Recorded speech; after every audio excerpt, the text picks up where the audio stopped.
Good evening, ladies and gentlemen, and welcome to the 2014 Class 1A Illinois High School State Association Wrestling Championships. We're coming to you tonight from the State Farm Center in Champaign-Urbana on the campus of the University of Illinois. Mike Vest with you, as well as my broadcast partner for the evening, Thad Book. Thad, we're going to crown 14 state champs tonight. It's going to be one heck of a night.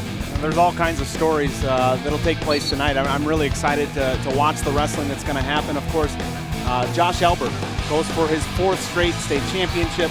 He goes for an opportunity to stay undefeated his entire high school career, trying to be the first person in Illinois history to do that. And of course, he's not the only Dakota wrestler in the finals. There's 6 other guys in the finals, and there's so many guys that are looking to finish off a dominant season tonight. It's going to be a great night of wrestling, folks. I hope you stick around. We are starting at 195 pounds tonight, and we'll go from there up through the weight classes, and we'll crown 14 of them. So stay with us tonight, folks. Here we go. This isn't a game. There's no playbook. This is a battle.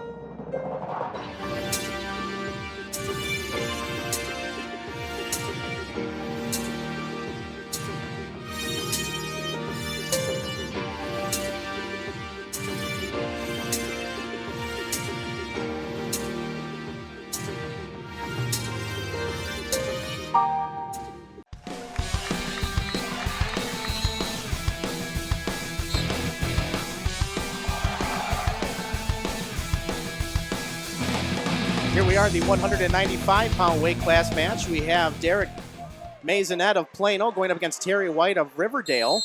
Both seniors for their schools with no score here, about 13 seconds into the match.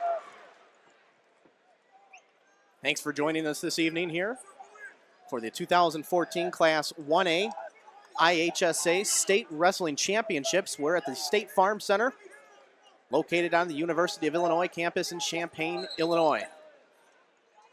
No score here. We're 30 seconds into the first period. The first match of the night. We are starting at 195 pounds. Wrestlers are going to go out of bounds.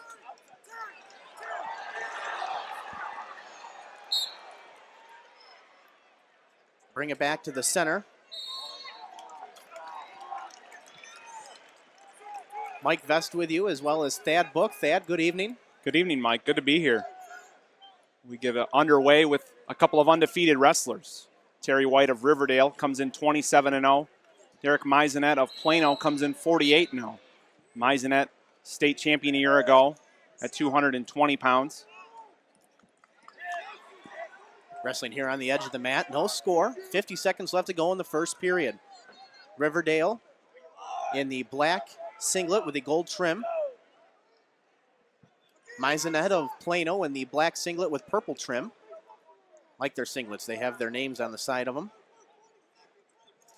Maisonette drops down on a single leg, brings it back up to his feet. Has it of White, seeing what he's going to do with it here. He's got 25 seconds left to go. Trying for an inside trip. And he takes him down. He gets to 2 points with 20 seconds left to go. And they'll go out of bounds. Wonderful job by Maisonette, right in the middle of the mat. Able to get a single leg, finish it before they go out of bounds. Good start for him in this match. 2-0 lead. 18 seconds to go in the first period as they get restarted. And the winner at 195, 2A. White comes out. Could get a escape here, but nothing. Maisonette drops down to the single leg. And I think he's going to run out of time here, and he is. First period comes to an end with a score 2-0 in favor of the senior from Plano, Derek Maisonette. White, a state qualifier a year ago, at 182 pounds, a class below this. This is Maisonette's 3rd trip down here. Both his previous 2 trips were at 220 pounds, this time down to 195, looking to defend a state championship. White chose down to start the second period. Tries to sit out on Maisonette right away. Maisonette brings him back down to the mat. Has an arm bar in, not quite too deep, grabs the wrist. See what he can do with it here. Plenty of time here in the second period. Maisonette leads 2-0. White's had a couple good scrambles on bottom. He had a really good one to end the first period. Another one there, but on the edge of the mat, not able to do anything before they go out of bounds. So we'll restart in the center, 1:27 to go in the second period. Derek Meisenet of Plano with the lead. Close to locked hands there, both referees looking at it. No points awarded.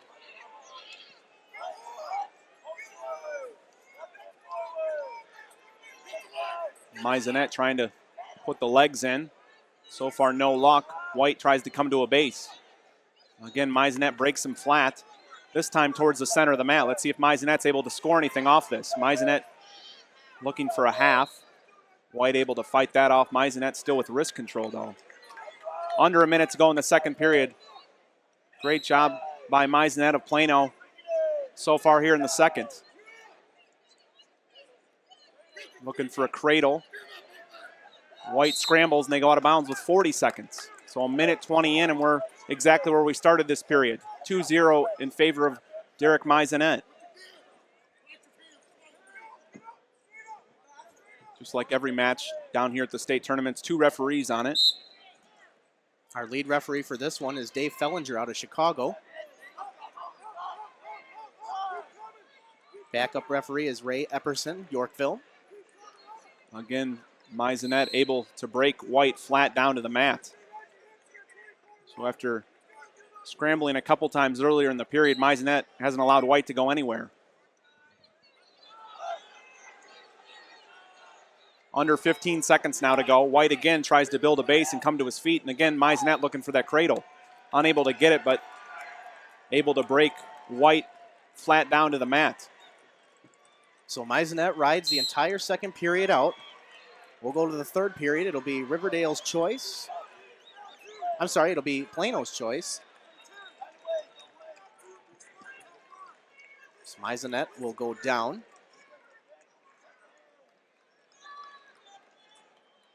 Coach Joe Kampf of the Reapers of Plano yelling instructions to his wrestler.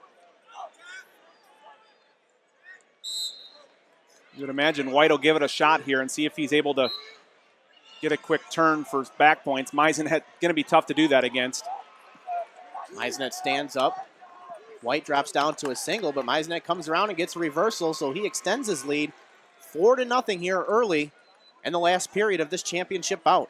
It's probably the worst case scenario there for White. If he gives up the escape, he can go neutral and see if he's able to work something on his feet, but Meisenet just rode White out the entire second period. So this is the spot where Meisenet wants to be and not where White wants to be at all. Down 4-0 in a spot that he's had difficulty with much of this match on bottom.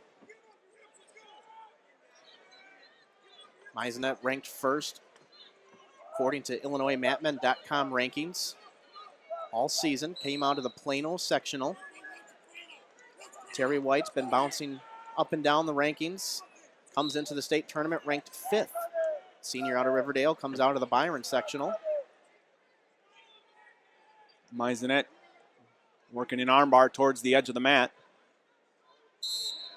as they go out of bounds. 49 seconds to go. White's going to have to move. Both men to be in great shape. At this point of the season, you have to be, especially here if you're in the final match of the state tournament. Looks like we're going to get some.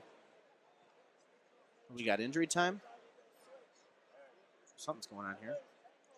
Oh, had a piece of his shoe. That's what the assistant coach is for. 49 seconds left to go in this championship match. White tries to stand up. Meisenet breaks him down flat on the mat here.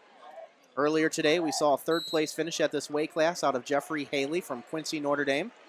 He defeated Wesley Keibler of St. Joe's Ogden by a decision 2-0. And then the 5th place match, Joe Behan of Carterville won by injury default over Anthony Bauer of Dwight. And that sets up our championship here. We're just 20 seconds left to go in this match. 4-0. Derek Meisenet looking for his second championship to end his career as a Plano Reaper. 95-pound bout of the 2 undefeateds. his individual career, that is.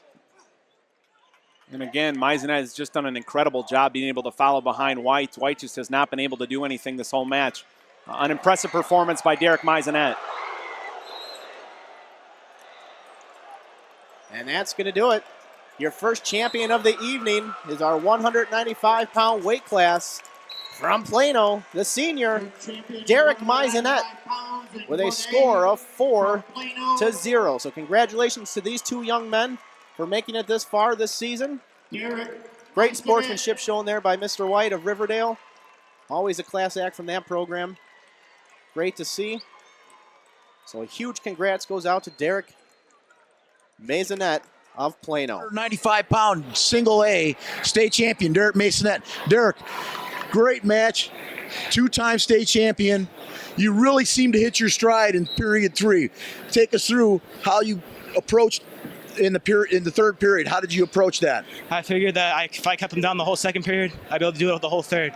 I've been training, working on riding time, so that way I can progress in college and become good in that level. So I figured that being able to ride someone out would be very crucial, and it has. Very, very, very impressive on top today, holding down a very tough opponent. The kid was strong. He was very, very, very strong guy, Terry White was. One of my harder opponents, one of my closest match of the year. Kudos to him. He's a really, really, really strong kid. Great. Derek, congratulations. I know you want to get up to your fans. Great job. Congratulations. Thank you so much. Awesome.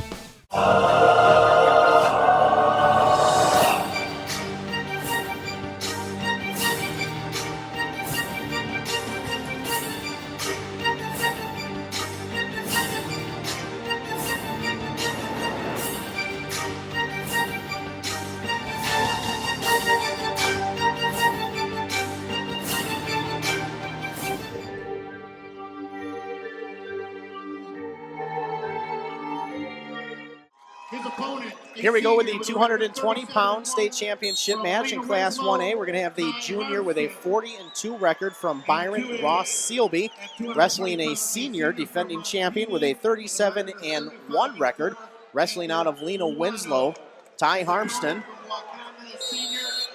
Both men scrambling here at the edge of the mat. They'll go out of bounds. Ty Harmston is in the black singlet with white and gold trim. And, of course, Sealby of Byron in the awesome-looking gold-colored singlet with a tiger on the side of it. He'll be the red on the scores. Harmston drops down to an outside single, stands up to his feet, has Sealby's leg up in the air. See if he can do anything with it here. He picks him up, brings him back down, and gets the 2 points. Harmston scores the first points here early. In this first period, they'll go out of bounds, bring it back to the center. Harmston definitely been the aggressor so far. Had an early shot, unable to keep both of his feet in on the edge. This time had another nice shot, able to finish it this time for the takedown. These guys are familiar with one another. They wrestled last weekend in the sectional finals. Harmston came out the 6-4 victor. And Harmston's familiar with the finals. He's wrestled in the finals 3 times now, like you mentioned before, state champion a year ago. He was second at this weight in 2012. So Harmston looking for his second state championship and his third appearance.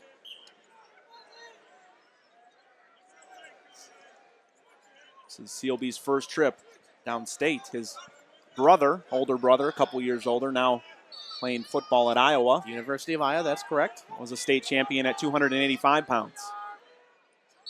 Out there playing football with his now teammate, once a foe on the mat from Riverdale. Kepi. Yes, correct. Sealby's going to stand up, so there's going to be stalling on Harmston since he's not bringing him back down to the mat here. One of those odd calls in wrestling, but we'll go with it. 12 seconds left to go here as he's getting back points now. Sealby I think only one through. count. Only one count there, not enough for back. Referee's got to give 2 there. No points awarded. You're right. I think he only got a 1 count. And that's going to do it for the first period. A couple of really good scrambles there. Going to be choice to Harmston. He's going to defer, so it's going to be Sealby's choice. Interestingly, Sealby's going to go neutral here. Harmston had 2 really good shots in the first period, but Sealby doesn't feel comfortable going on bottom. So we're going to go neutral again. Going to work the edge of the mat. They'll go out of bounds. The head referee of this match is Ron Vermillion from Crystal Lake. His partner, another Crystal Lake resident, Tom Futris, who was just inducted into the IWCOA Hall of Fame last night. Working the edge of the mat once again here in the second period. It's 2-0 in favor of Ty Harmston. Sealby tries to throw towards the edge of the mat, unable to get it. Now looking for a neck wrench, and they go out of bounds. So sometimes when you see guys that are familiar with one another, they're a little more conservative because they know one another's moves, and so it's tough to be able to surprise them, but that hasn't been the case so far. Both these guys have come out and have been aggressive.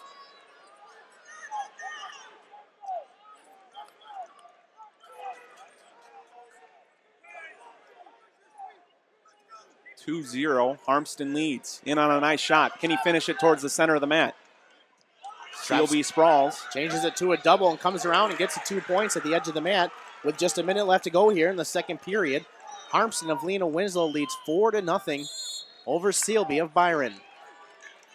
Another nice job by Harmston. You wondered if he was going to be able to finish it. He brought the leg up. Sealby was able to counter, but Harmston able to stay with it. Finish it towards the edge of the mat for another takedown. He's been awfully impressive on his feet. 2 takedowns and leads 4-0.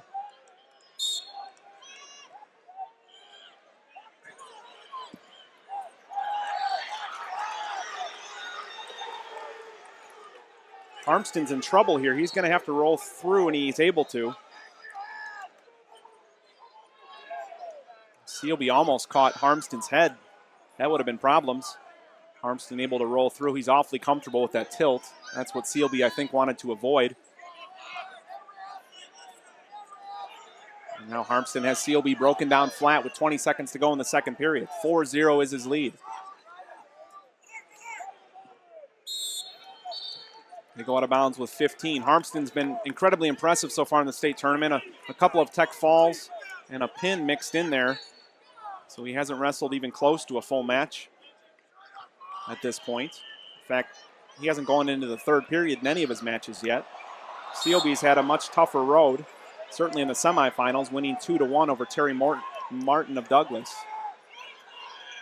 We're started again, under 10 seconds now. And again, Sealby broken down flat. As Harmston looking for a tilt, unable to get it, we run out of time. So Harmston's choice in the third period, he's going to go down, leading 4-0. Sealby looks over at his coaches and decides that he's going to let Harmston up before we start the period. 5-0 the lead for Harmston. Sealby possibly looking for a 5-point move here. He certainly looks capable of it. He had a nice throw towards the edge of the mat, unable to finish it, but it certainly seems to be in his repertoire.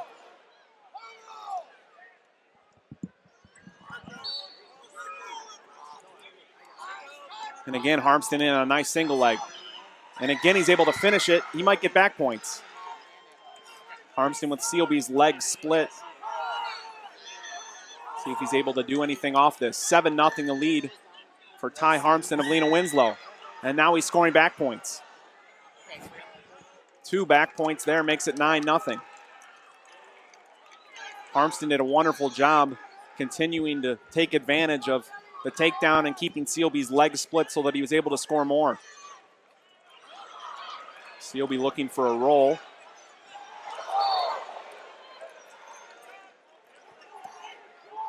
And Harmston doesn't allow it to happen.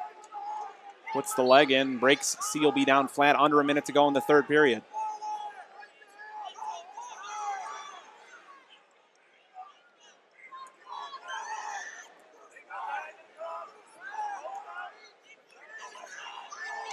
Under 40 seconds now to go. Harmston looking to again work for back points, and he's going to get it again. So Ty Harmston going to score more back points. He leads 9-0. Looking for the fall, unable to get it. but he's going to get 3 back points. So it's 12-0 now. Ty Harmston of Lena Winslow well on his way to another state championship. Under 20 seconds to go. 220-pound match.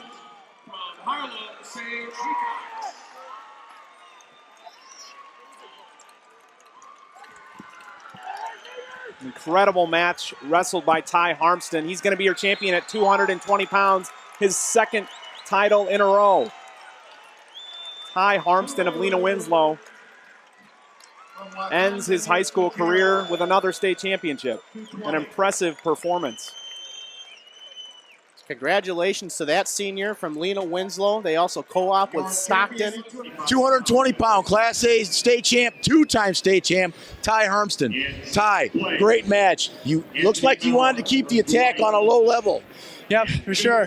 I knew if I stayed up top on Ross, I was going to get my belt launched just like he did last week. I had an opportunity to watch that match. You really, really wrestled with a lot of composure. Did the same tonight. Was that your strategy going in to keep it a really kind of a low-level, really slowed down, composed match?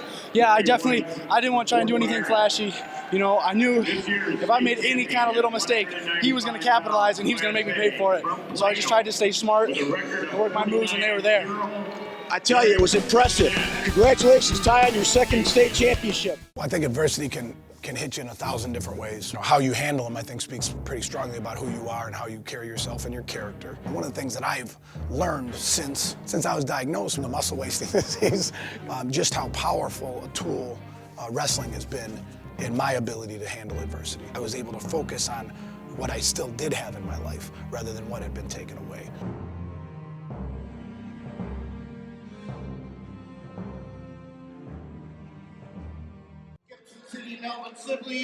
All right, here we go with the Class 1A 285-pound state championship. We have a senior from Gibson City, Melvin Sibley Fisher, Josh Wallach, with a 42-1 record, going up against a senior. Oh my! Takes him to his back by the edge of the mat. He's going to get 2 points. Did he give him 2 back or no? No, they were out of bounds. So he got the 2 points. But anyway, continuing with the introduction, Eduardo Gonzalez, who is a 31-6 senior from Central Catholic High School out of Aurora. Oh my, Wallach takes him right to his back. Gonzalez tried to body lock him and throw him. And Wallach took him to his back. He's going to get no back points. Looks like Gonzalez got out of bounds pretty quickly there as he was taken to his back. And we're going to get blood time on Wallach. Did he give him 2 yet? He gave him 2 right on the edge of the mat. Okay. So 2 back points. Gonzalez able to get out of bounds before it got worse than that, but a 4-0 lead quickly for Wallach of Gibson City. They've wrestled quite a few times. They've wrestled a couple times earlier this season. Wallach was able to catch Gonzalez, pin him in 23 seconds earlier this year. He also pinned him in the first period in a little over a minute. They wrestled down here last year in the first round. Wallach coming away with the fall again in the first period. So Wallach has definitely controlled the matchup between him and Gonzalez. Wallach is just a beast of a man. He's the defending state champion at this weight. Ouch, he takes Gonzalez over to his back. He's going to get 2 more back points, so he's going to open his lead up. Actually, he's going to get more and possibly a fall here. And there it is, your Class 1A 285-pound state champion for the second year in a row, the senior from Gibson City, Melvin Sibley Fisher, Josh Wallach. Congratulations to that big man. And Eduardo Gonzalez, you know, we didn't really have a whole lot of time to talk in this match, but Eddie Gonzalez had one heck of a tournament. He didn't really come in as a favorite to be in the finals, a 31-6 record coming into this championship match, but we are in the State Farm Center where anything has happened, and it always does happen. It does, and he wrestled so well up to this point. You know he's disappointed for finishing second and for the match being over so quickly, but he was able to upset the number 2 seed in the first round. He was able to upset the number 3 seed in the semifinals and found himself in the finals wrestling incredibly well, but he ran into the buzzsaw that is Josh Wallach. I'm with Josh Wallach, 2-time heavyweight state champ. Josh, looks like you made real short work of your opponent out there today. Yes, sir. That's what I was looking for right off the bat. I'll tell you, really aggressive. I had a chance to watch you wrestle the semis. You came out in the finals with all different aggression. Thank you. That's what I knew in the semis. I had a little bit less aggression. I knew this one I had to come full force right out from the bat. Josh, impressive job. Congratulations. Go have some fun tonight, all right? All right, thank you. Okay, good job. The Illinois Wrestling Coaches and Officials Association is the professional organization for wrestling coaches and officials in the state of Illinois. The IWCOA recognizes the accomplishments of groups and individuals at their annual All-State and Hall of Fame banquets, as well as sponsors the Fresh Off State Tournament Series, the Midwest Nationals Wrestling Tournament, and the Illinois-Indiana All-Star Duels, which take place this coming Sunday, March 16th at Hinsdale South High School. To learn more about the IWCOA and their membership benefits, visit iwcoa.illinoismatmen.com. Here we go with the 106-pound Class 1A state championship. We have a sophomore from Byron with a record of 39-2, Brady Wilsey, going up against a junior from Dakota with a 34-11 record, Dylan Swift. These wrestlers are quite familiar with one another. They've wrestled each other at least 3 times this year. They wrestled one another in the Princeton Finals, the preeminent Class 1A tournament that happens in January. Swift came away with a 6-3 win in those finals. They were in the same regional where Wilsey picked up an 11-6 win in the finals. They wrestled in sectional finals last weekend, a much closer match, 2-1 in favor of Wilsey, and they find themselves wrestling one another once again this weekend. So 3 weeks. And here we go, back to action with 1:34 left to go in the first period. 285-pound place winners, please report to the awards area. There'll be some good scrambling here as we get to the lighter weights. Of course, we started at 195 pounds tonight. In your school uniform. All 285 Dylan Swift, the first of 6 Dakota finalists that we'll see this evening. Dakota's having one stellar season for that small school out western part of the state.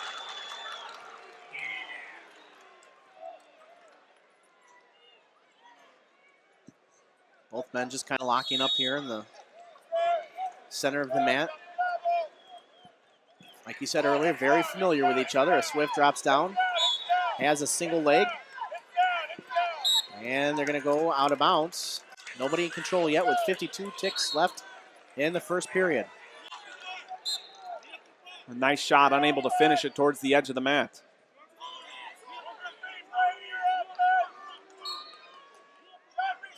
Referee John Churchill of Morton on the call for this match. His assistant Jack Williams from DeKalb.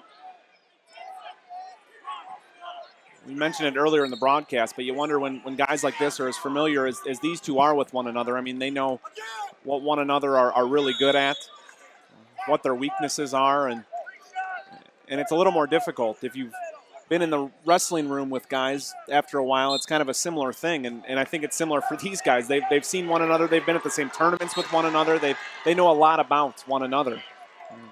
And so it often leads to matches like this that are a little more cautious, a little more conservative, trying to find that one spot, that one opening where they're able to make a move. First period is going to come to an end with no score with these two 106-pound wrestlers. Disc flip is going to go to the choice of Byron. Doesn't even look over at his coaches, just tells the referee he's going to go down. So they obviously have a game plan here.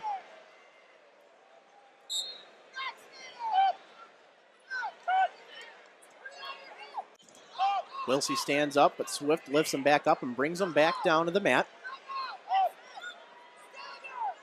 Again, same situation. Now Wilsey up to his feet and gets away, gets the first point scored here.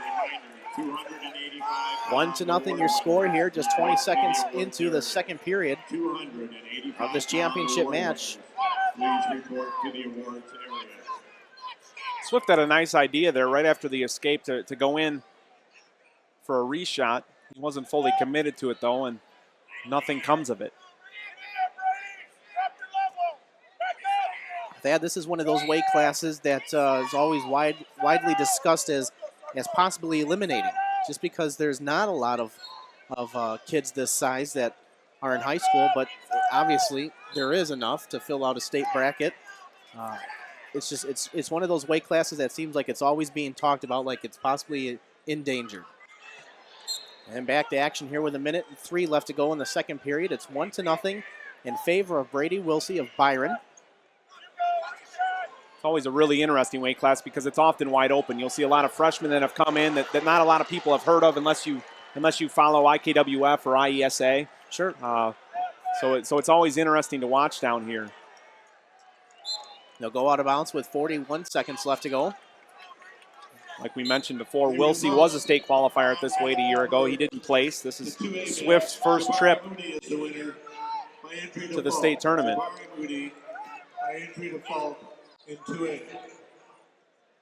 Less than 30 seconds to go now. Still 1-0 in favor of Wilsey of Byron. Swift in on a shot towards the edge of the mat. They're going to go out of bounds. Neither of them has come up with a good shot yet. We'll see if one of them can get a nice shot towards the middle of the mat. Even the half shots have been towards the edge of the mat yet. Under 10 seconds now to go here in the second period. Swift again grabs for a leg, nothing going. That's going to be the end of the period. So you'd imagine Swift will choose bottom. He looks over at his coach, Pete Alber, and Matt Jacobs, and both of them giving encouragement, telling Swift to go down. Third period underway. Of course, an escape here. Ties it up. A reversal puts him in the lead by 1. Still a lot of time here to go in this championship match at 106 pounds.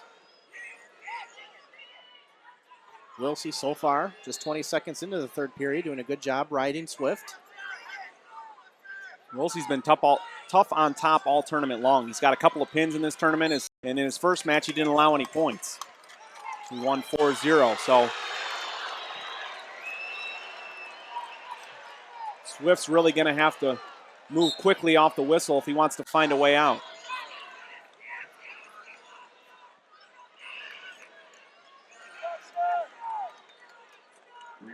Swift still in the center of the mat. Wilsey putting the pressure on him. Not allowing the space for Swift to move. Now 1:15 to go. Referee warns them they need to keep moving or he's going to call stalemate. Now we close in on a minute to go in the third period. Still 1-0. Brady Wilsey of Byron leads. Wilsey's going to have to be careful. He's got both arms underhooked. He was getting a little too high there where Swift could have came out the back. And that's kind of looks like what Swift is trying to do here. He's got 40 seconds. Going to grab Wilsey's head and try to stand up with it. And he's going to get the escape. We're all tied up here with 35 seconds left to go in this championship match. Swift did a good job working there, working for hand control, and then kind of scooting his way out the back door. It was a move that took a while to happen, but he was able to get wrist control, scoot out, and get the escape. So 25 seconds to go as we restart, tied 1-1. 6 pounds. The winner of freshman from St. Rita, Austin O'Connor. Nice Swift double down. leg. Yep, drops down, changes it up to a single, has a leg of Wilsey. 8 seconds left to go. He's going to have to do something with it here if he wants to win this in regulation. And I don't think he can get his arm out. He can get it. Nope, that's going to do it. Time. So our first overtime match of the evening is going to happen in this 106-pound weight class. They're going to throw 1 minute up on the clock. First point scored is going to be your victor. Neither wrestler been warned for stalling at this point, so that doesn't play a factor yet in this match.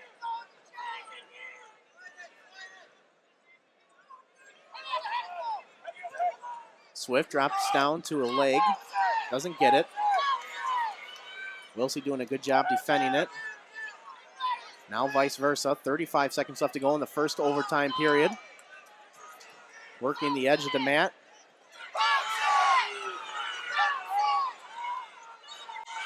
Both corners yelling at their wrestlers, giving them instructions on what to do here. 20 seconds now. Wilsey's got a good opportunity here. A front headlock. Come around with it and finish it. Trying to freeze that leg.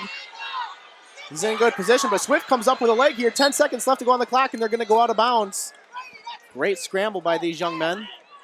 Swift did a good job there. It looked like he was in a whole lot of trouble, but he was able to get in on a leg and avoid being taken down towards the edge of the mat.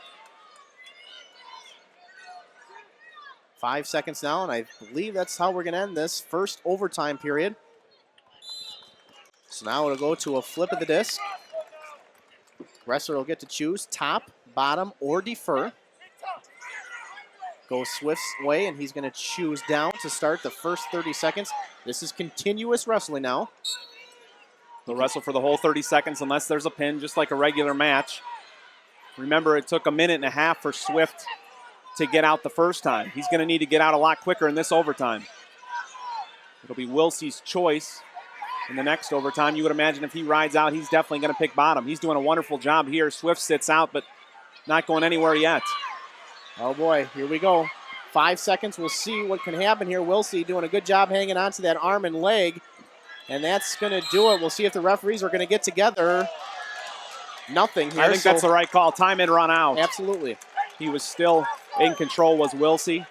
And now he gets the choice in this 30-second period. If he gets away and hangs on, Grady Wilsey will be your state champion. If Swift is able to ride him, we'll have another 30-second overtime. And that'll go to the first person who scored in this match.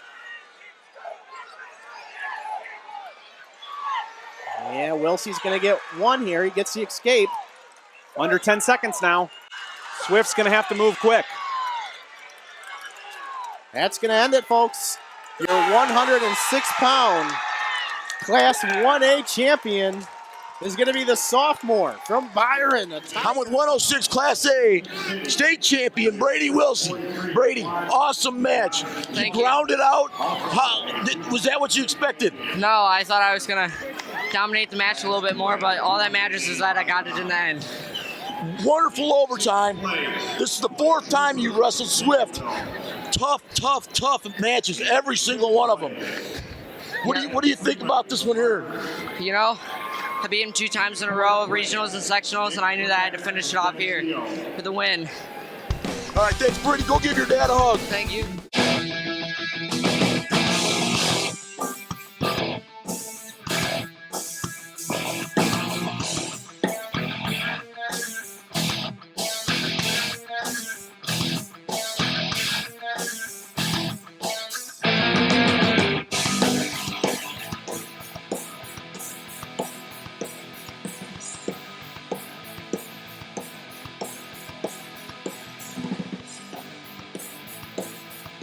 With a 113-pound Class 1A state championship. We've got a 2-time state champion, Brandon Briggs, with a record of 30-3 from Poplar Grove North Boone. He is a junior, wrestling a junior from Coal City with a 45-1 record. Cody Minnick. Minnick, the runner-up last year at 106 pounds. He was 5th 2 years ago at 106, so both these guys have placed every single year they've been in high school. Minnick looking to get to the top for the first time. Briggs looking for his 3rd state championship. Briggs has been at 113 the past couple years. Minnick making the first trip up to 113 after 2 years at 106.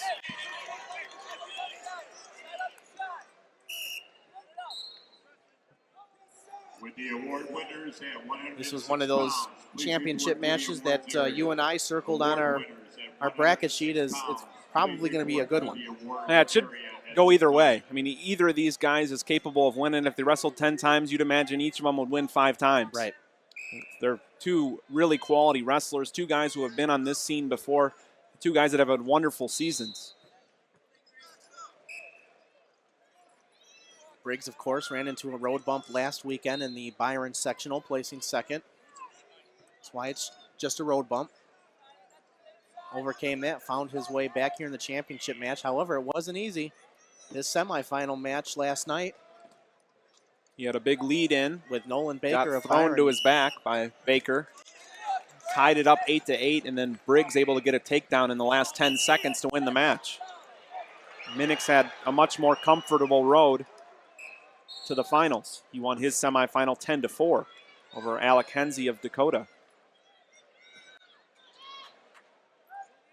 Briggs of North Boone is in the white singlet with green pinstripes. Minnick of Coal City in the white singlet with a green trim. First period is going to come to an end with no score.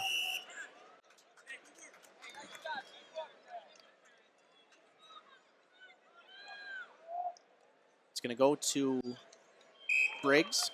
He defers. Minnick will choose down.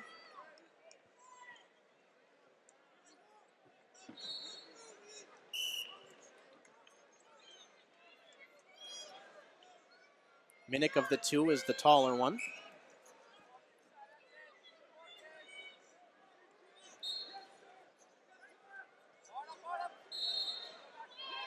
Like we mentioned earlier, Minnick finished second last year at 106 pounds. Had a little scare in that match last year as he bounced his head off the mat as he was being taken down. But was able to get up and continue the match. Looks like we're going to have some more blood. Back down on the mat with 1:30 left to go in the second period, and we're back off. No score here in this 113-pound Class 1A state championship for the IHSA. Minnick comes around, trying to get a reversal here. Briggs doing a great job hanging on to that leg. It's going to be potentially dangerous. It's going to get there pretty quick here. Leg's kind of out of position where it shouldn't be. Briggs doing a good job, though, hanging on to it, and finally just going to give up on it. Lets it go, so Minnick gets the first score here of this match. Comes in the second period. Minnick doing a good job continuing to move there on bottom so that Briggs was not able to work any kind of point-scoring combination for back points. Briggs in on a couple nice shots. Can he finish one towards the edge of the mat? Oh. Wow, I don't know if he tripped towards the edge of the mat or if he slipped or what, but Minnick sure ended up in control over there, and Briggs is hurt. 3-0. Cody Minnick of Coal City with the lead. So Briggs has got a hole to break out of here, and an escape would go a long way towards getting back in this match. Will be his choice in the third period. But we're still here in the second with 35 left to go.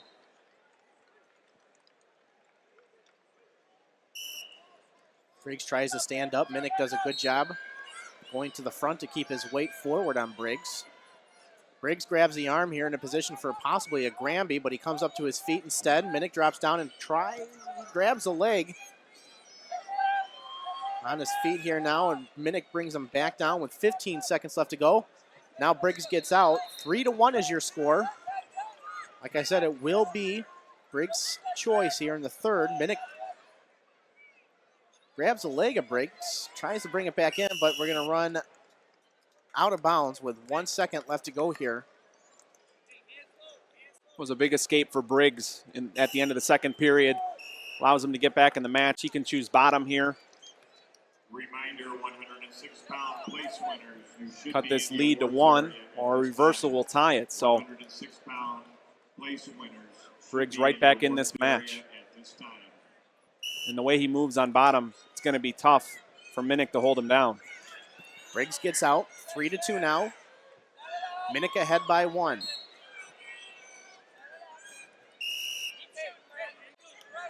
Briggs shown he's capable of coming up with a really good shot on Minnick. He had the one before that Minnick eventually got the takedown on, so Briggs has got to be confident that he can get in on a nice single leg. He trails by 1.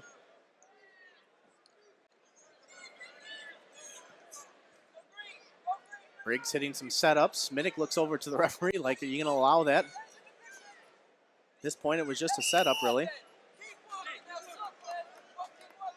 Briggs definitely the aggressor at this point in the match. He trails by 1, looking to pick up the pace a little bit here. Drops down and grabs the leg. Minnick does a good job sprawling back, so Briggs has to back out here. Minnick holding on to Briggs' arm.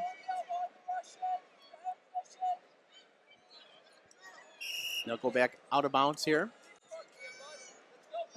North Boone head coach Adam Schultz, a Harvard High School alum, yelling words of encouragement to his wrestler.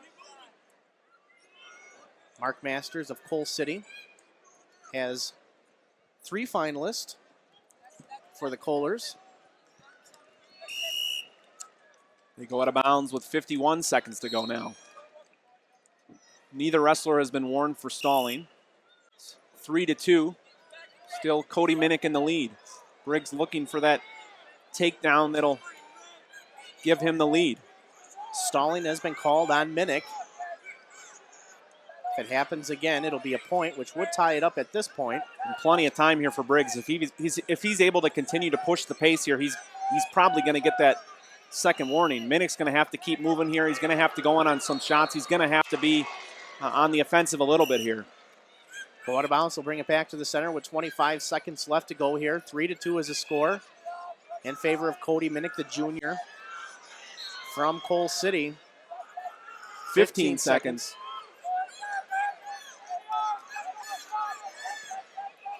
Briggs trying to throw a headlock. He has it locked up here. 5 seconds now. See if he can do something with it. Trying to get his hip in, and it's not going to happen. They go out of bounds. 1 second left on the clock. Briggs is going to need something miraculous now. Minnick's been hit for stalling, but it's hard to believe that nothing's going to happen there. Cody Minnick of Coal City. He finished second a year ago. He's able to avenge that loss this season. He wins the state championship at 113 pounds. Cody Minnick, the junior from Coal City, your state champion.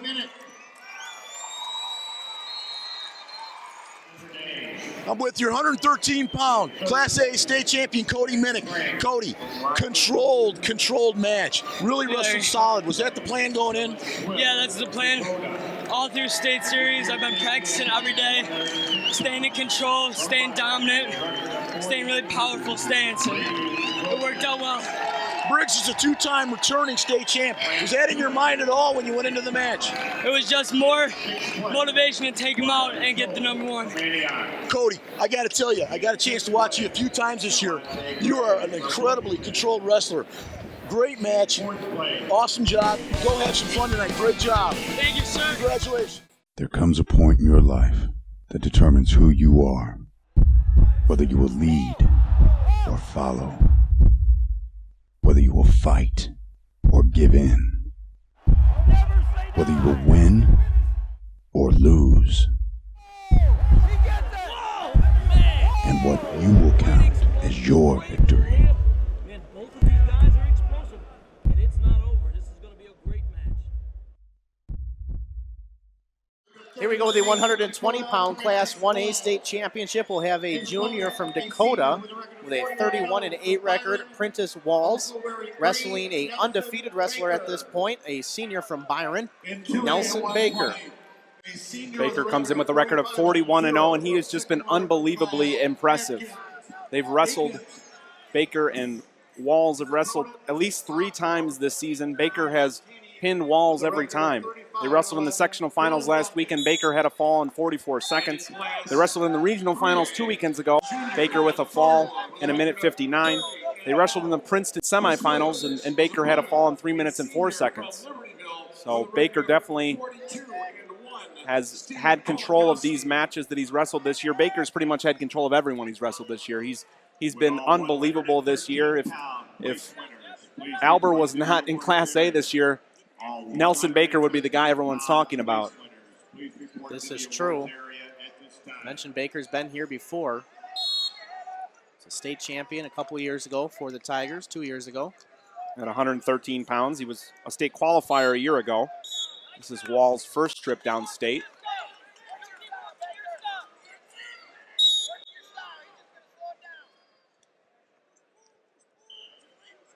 Baker ranked first by Illinois Mat Men. Walls ranked third. Baker with a nice takedown, leads 2-0. They go out of bounds. So 39 seconds left to go in the first period, and Nelson Baker of Byron with a 2-0 lead.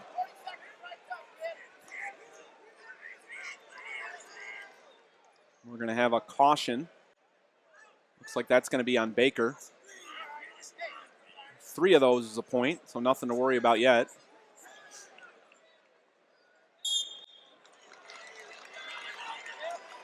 Baker immediately able to break Walls flat down to the mat. Baker's just got so many ways to be able to put you in trouble. Yeah, definitely. On the mat, from his feet. And almost able to catch Walls there for back points, unable to do so. And he's so confident, too. I mean, you can tell he's confident no matter what position he's in. He knows that he's going to be able to come out on top. He's been in all kinds of different positions. He's a senior at this point, so he's experienced it all. Great weekend for the Baker family. Has the younger son, Nolan, finished 4th in the 113-pound weight class. Scary to think what he's capable of, only a freshman. Right. 3 more years left for Nolan. Nelson here in the finals, and then Bob Baker, their dad, former head coach at Byron, was inducted into the Illinois Wrestling Coaches and Officials Association Hall of Fame just last night. It didn't happen last night. It'll happen in April. They honored him last night as being an inductee. And Nelson trying to cap the weekend with a victory in a state championship. He leads 3-0. He gets an escape to start the second period. Baker leads Walls of Byron.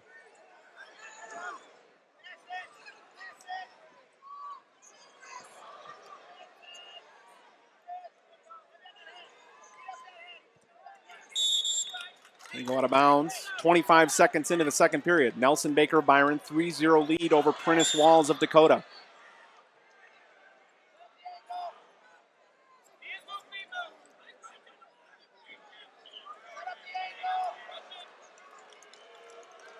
And I keep hearing us say Dakota and Dakota a lot tonight.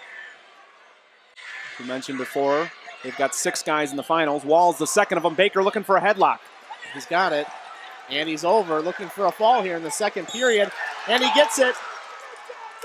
Your 120-pound Class 1A state champion with a fall. In 2 minutes and 51 seconds. Oh, yeah, it comes in the second period. 120-pound state champion, 2-time state champion, Nelson Baker. Nelson, what can I say? Again, I don't know if you know this, Nelson. From the start of regionals until the state championship finals, you have pinned every single opponent that you faced. You know, that's always the goal, and that's the most dominant thing you can do in wrestling. So, obviously, to come in here and pin my way through, it's just an amazing feeling. Nothing that matches it. I'll tell you, Nelson, I've been watching you wrestle a long time, probably since you were in grade school. That was probably one of the most dominant performances I've seen in a run since I've been coaching or watching. Incredible job. Incredible job.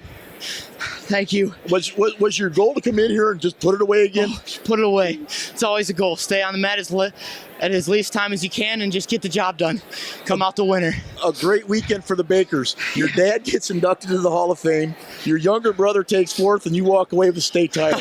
Go up and have a great time with your family. Great job, Nelson. Thank you. Well, I think adversity can hit you in 1,000 different ways. Major adversities is something that, if they haven't hit you, sooner or later will. But to be honest with you, aside from the sport of wrestling, I had never really done it in life. I have some kids with real tough lives who have seen real hardship. 1 or 2% of the population are naturally driven, and the rest of us, we have to find a way to learn it.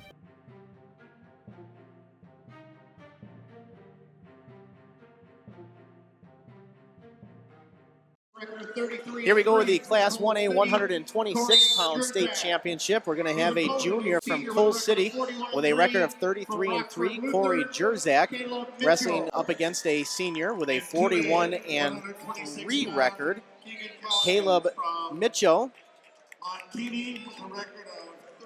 Jerzak finished second at 113 pounds last year. Looking to join his teammate, who also finished second last year, able to finish first this year, Cody Minnick. Jerzak looking to go one spot up the ladder and finish his junior season with a state championship. We mentioned earlier in the broadcast, Coal City has 3 finalists. This is 2 of 3, as we're seeing right now. It's Corey Jerzak comes around and gets the first takedown of the match. He leads 2-0 now. Caleb Mitchell has wrestled incredibly well throughout this tournament. Jerzak puts the legs in. Mitchell defeated the number 1 ranked wrestler in Brandon Malone of Herscher 4-3 in the quarterfinals. And then he was able to defeat Garrett Brackbill of Shelbyville in the semifinals. And he finds himself here in the finals. He was ranked 5th by Illinois Matman. Corey Jerzak ranked 3rd. This is the only weight class where the number 1 ranked wrestler is not in it. 35 seconds left to go in the first period. Mitchell trying to get out here. Jerzak's awfully high. He's got long legs, but he's in trouble. Mitchell does the right thing here. He could possibly get Jerzak in on a defensive pin here, but not going to happen that way. Mitchell trying to come out the back door. Wow, I cannot believe Jerzak's been able to hang on. 10 seconds left now. Now he's in trouble. There's a reversal. He gets that with 7 seconds left to go in the first period, so we're all tied up here at this 126-pound state championship match. Jerzak was in trouble right away when he tried to put the leg in. Mitchell seemed to know it was coming, and he was able to counter it right away, and eventually it led to the reversal. Mitchell's choice to start the second period. Immediately he chooses down.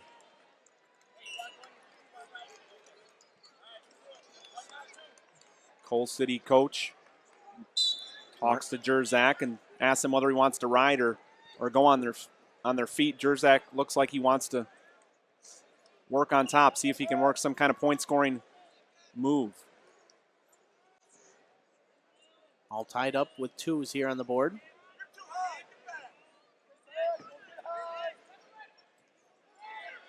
Micho coming down. Micho's in trouble there. Jerzak's got that in awfully tight. Is he going to be able to crank the half over for any points, though? Micho's broken down flat. He does have a leg in. But at the same time, he's also a little high. Why did we stop here? We're going to get 1 point for an illegal move. Oh, he came up and looks like a full Nelson. Put in a full Nelson. He did. Wow. And again, the Cole City coach asks if he wants to go on his feet. And again, Jerzak waves him off and says, no, I want to work on top. And he was awfully close to getting something off that, it looked like, but made a mistake there with a full Nelson. So 3-2 now, the lead in favor of Caleb Micho of Rockford Lutheran. Again, Jerzak looking to work that power half.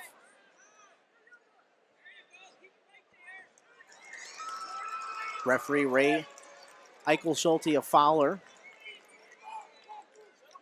Got down there to see if we change from a half into a full again, but he did not. Reminder, 120-pound placement. Jerzak's got a cradle. He does have a cradle locked up. See if he can do anything with it. He's got plenty of time. I think he's going to. He almost tried to roll through there. It's the more dangerous one, but got to be careful when you try to do that. He's got it locked up, though. Oh, gives it up there. Mitchell's just so strong. It's tough to be able to move him all that well. Jerzak's a lot taller and lankier. Big 20 seconds here. Is Mitchell going to be able to get an escape? Jerzak still hanging on. He's got a double leg. He's going to want to get down to a single leg here, so he avoids giving up the escape. He gives it up. Does 4-2. Escape, right. See if he can come around and get the takedown here. He's not going to be able to do it. He's going to run out of time. It's going to be Cole City's choice for the third period. Jerzak's going to go neutral. Interesting choice. Takedown to tie it. Takedown will tie it. He had a takedown in the first period, did Jerzak, so he must be confident he can get another one. Almost gets one right there off the whistle. Jerzak gets another nice takedown there towards the edge of the mat. He did a good job shucking by, able to get the escape, or get the takedown rather, ties the match 4-4. Looks like he wants to let Micho off. Yeah, he wants to cut him, but Micho comes back around, hooks the leg with his leg, and then also grabs it with his hand, so we get a stalemate. A minute 39 left to go. We'll see if we're going to cut him here. And the coach definitely wants him to, that's for sure. And so I would imagine he'll and he is going to let him up. That's what he's going to do. Jerzak will let Micho up. Jerzak has definitely been the better wrestler on his feet. 5-4. Caleb Micho of Rockford Lutheran with the lead.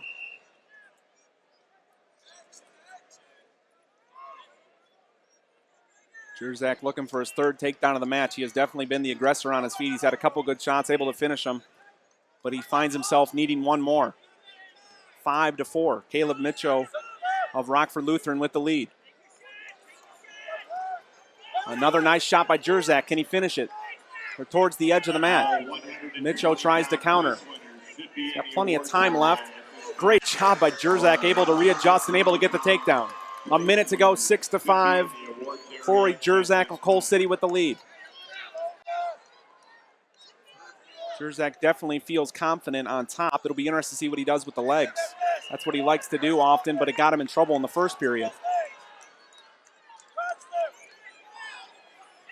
Coal City coach Mark Masters yelling at his wrestler on instructions on what to do here. 35 seconds left to go in the opposite corner. Longtime Rockford Lutheran coach Tim Muther. Oh, he's got the cradle locked up there. He's going to get the reversal and back points. Unbelievable. 20 seconds left to go. 2 for the reversal, 2 back points. He goes up. Caleb Mitchell, unbelievable. Gets the reversal. He's going to have 2 back points when he gives it up, but he's just going to want to hang on to this. Unbelievable. I cannot believe he locked that up from where he was at. Crazy. That's going to do it. Your 126-pound state champion from Rockford Lutheran, the Crusader. I'm with Caleb Miko, your 126-pound Class A state champion. Caleb, awesome finish. Awesome finish. Thank you. First off, I just got to thank all my friends and family, and especially my coaches over at Alpha and then Jamie Crosno. I've just been working every day since last year for this moment. I just got to thank them first. You bounced back real strong after your third place finish last week in sectionals. Came out here this weekend and got on fire. Awesome job turning it around in that third period and turning that cradle over. Yeah. Did you feel that at all, or just kind of fell into it? I couldn't lose. I knew coming in. If he was gonna beat me, I was gonna have to die. And I mean, I almost passed out after I won because I tried so hard to get it, but I mean, it worked. Now I'm the state champ. Caleb, congratulations. Awesome job. Enjoy it tonight, all right? I will. Thanks for the interview. There comes a point in your life that determines who you are, whether you will lead or follow, whether you will fight or give in, whether you will win or lose, and what you will count as your victory.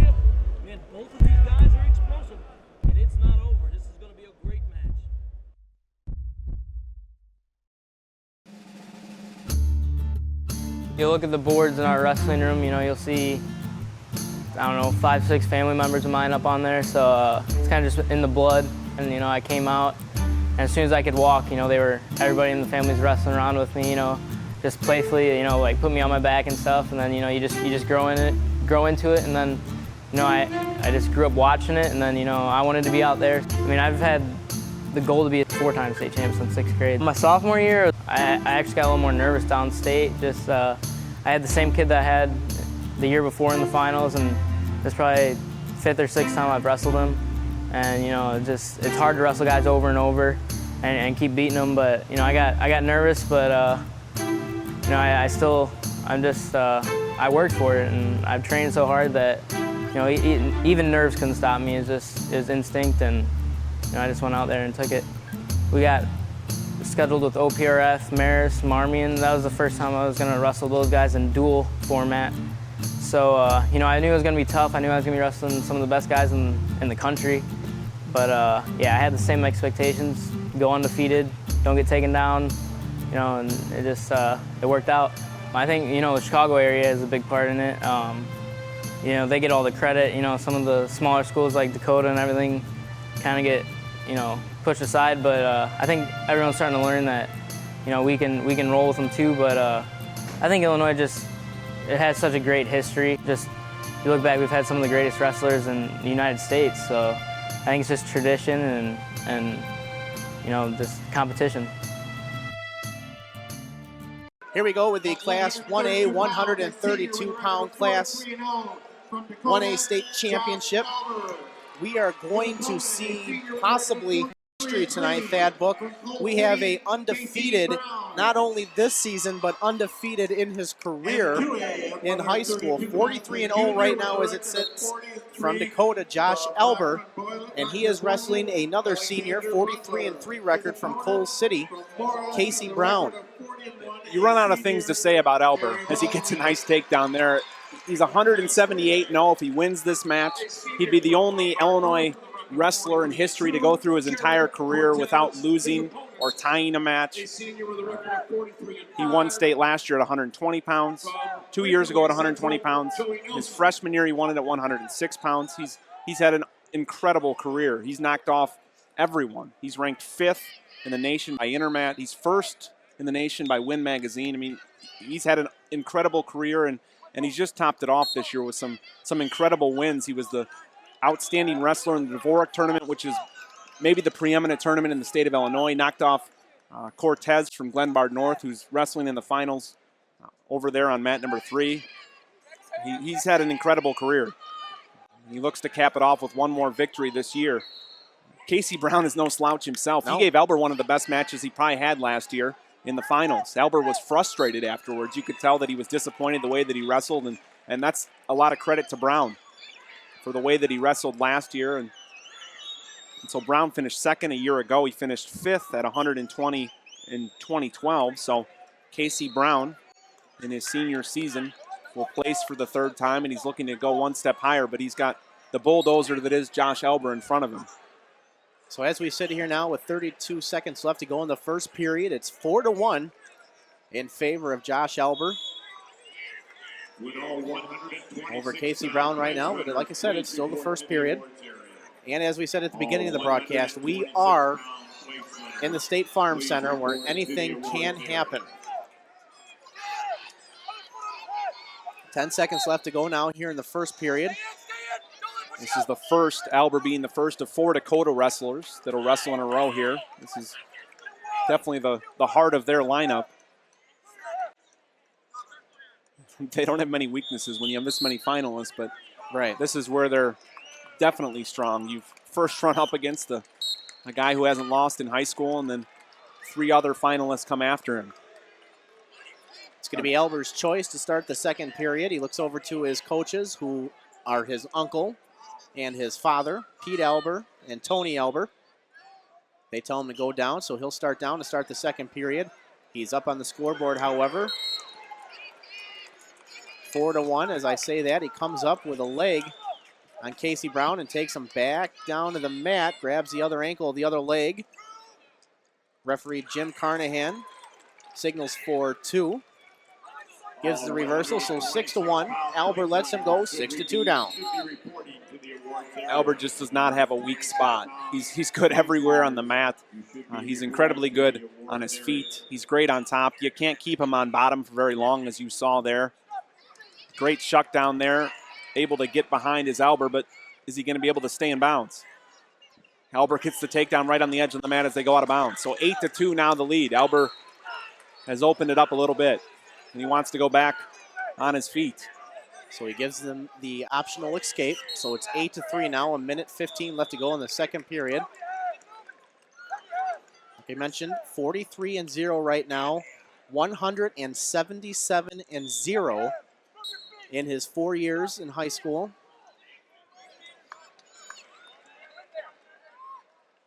Under a minute to go in the second period. Nice shot by Elber. Wow, nice. Fireman takes Brown to his back. He's getting back points. He's got the 2 takedown. So it's 10-3. And add on 2 more. 12-3 now with 40 seconds left to go. He cuts Brown. Gives him the escape. So 12-4 with 30 seconds left to go. Elber just showing his full repertoire here in the finals. Another nice blow by there for another takedown. Now a 10-point lead, 14-4. Elber with a quick glance up to the clock.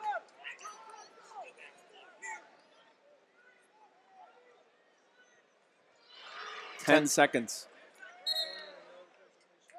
Elber, earlier this season, made his commitment to the University of Northern Iowa. So he'll head off that way after his senior season is done. It's not done after tonight, though. Dakota won their regional, which qualified them for the team sectionals. Definitely the favorite in Class 1A to They bring are. home a team trophy, that's for sure. Elber again with another nice fireman's. And again, another takedown. Is he going to be able to get back points this time? It doesn't look like it. So Brown does a good job battling to stay off his back.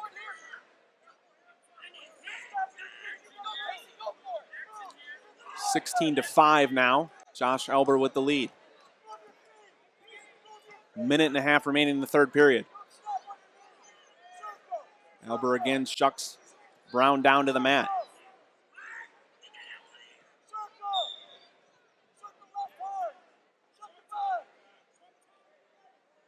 A lot of talk halfway through this season, of course, with a big matchup between Elber and Cortez, like who you mentioned is wrestling down in the Class 3A championship right now. Highly anticipated match. Went to overtime. Elber came away with a win. Remember watching the interview with Elber after that match, and the interviewer asked him, why he did certain things during the match. He said, we had a plan.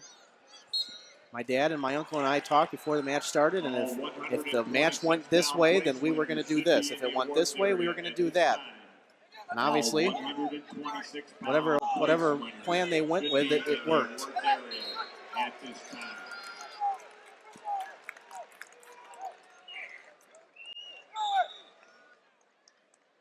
20 seconds now to go.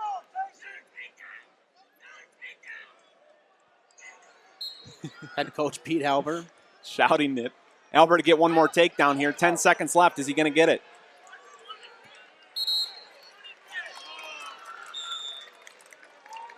That's going to end the match right there. The first unbeaten wrestler in the history of the state of Illinois with a perfect 178-0 record. You're now 132-pound Class 1A state champion from Dakota, Josh Elber. And he is getting a standing ovation here at the State Farm Center. Rightfully so, he's earned it. Congratulations to him. Congratulations to Dakota, his family. 178 wins, 0 losses for that young man, who's going to go on and probably have a successful college career. I'm with your 132-pound Class A, 4-time, 178-0 state champion, Josh Elber. Josh, is the pressure off now? It's the greatest feeling I've ever felt. No one knows how I was feeling before the match because no one's been in my position, and it was tough. It doesn't matter who I'm wrestling. Every match was tough to get through, and I was just nervous all the time, and now it's the greatest feeling I've ever felt. Really relief there. You finished the match like you started every match. So dominant, on your feet, ground out the victory. Incredible job. Northern Iowa next year. Yeah, Northern Iowa, I love the coaches, love the, where the direction they're headed, and I'm just excited to move on to the next level and, learn. So, Josh, close the chapter. Get by the pressure. Enjoy yourself. Thank you. Awesome high school career, kid. Thank you. Thanks. The Illinois Wrestling Coaches and Officials Association is the professional organization for wrestling coaches and officials in the state of Illinois. The IWCOA recognizes the accomplishments of groups and individuals at their annual All-State and Hall of Fame banquets, as well as sponsors the Fresh Off State Tournament Series, the Midwest Nationals Wrestling Tournament, and the Illinois-Indiana All-Star Duels, which take place this coming Sunday, March 16th at Hinsdale South High School. To learn more about the IWCOA and their membership benefits, visit iwcoa.illinoismatmen.com. Here we go with the Class 1A 138-pound state championship match. We're going to have a undefeated senior from Argenta, Oriana, record of 42-0, Nate Joza, wrestling a junior with a 38-4 record from Dakota, J.J. Wolf. These two, the top 2 ranked guys at 138 pounds. Wolf ranked number 1, Joza ranked number 2. This is one of the matchups we're looking forward to. last year in the semifinals. Wolf able to get the victory, 4-2 over Joza. Joza finished third at 132 pounds last year. Wolf was the runner-up, losing in overtime to Andy Rodewald of Wilmington last year. So Wolf looking to bring home his first state championship. 31-7, Mario LaVille. His opponent, a junior from Oak Park River Forest with a record of Both men kind of matched each other in the prelim round, quarterfinal round, and semifinal round. It was like they were watching each other and wanted to beat each other. Couple technical falls in their first matches, and then an 8-1 win for Joza in the semifinals and a 9-1 win for Wolf. So impressive performances from both these guys throughout the tournament and throughout the year. Wolf wrestled up a weight for part of the season, wrestling at 145, eventually settled on going 138.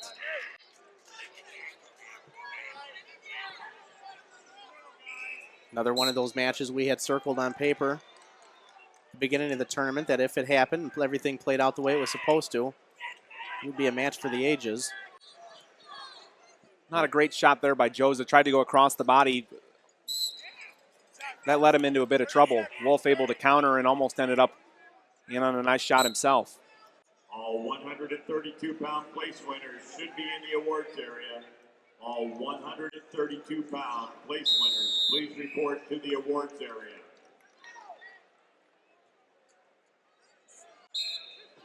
"15 seconds left to go here in the first period of this match. No score. Both men just trying to feel each other out here. See who's going to make the first move. We're going to end scoreless in the first period.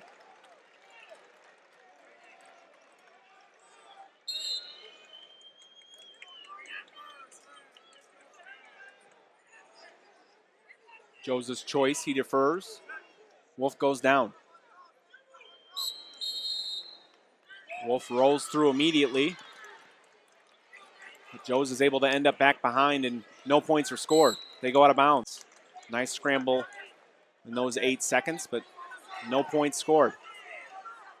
Joza still on top. Wolf on bottom. Joza covers.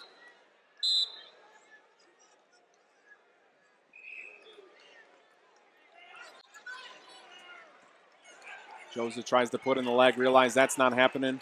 Wolf stands up and gets the escape. So 1-0, J.J. Wolf of Dakota with the lead.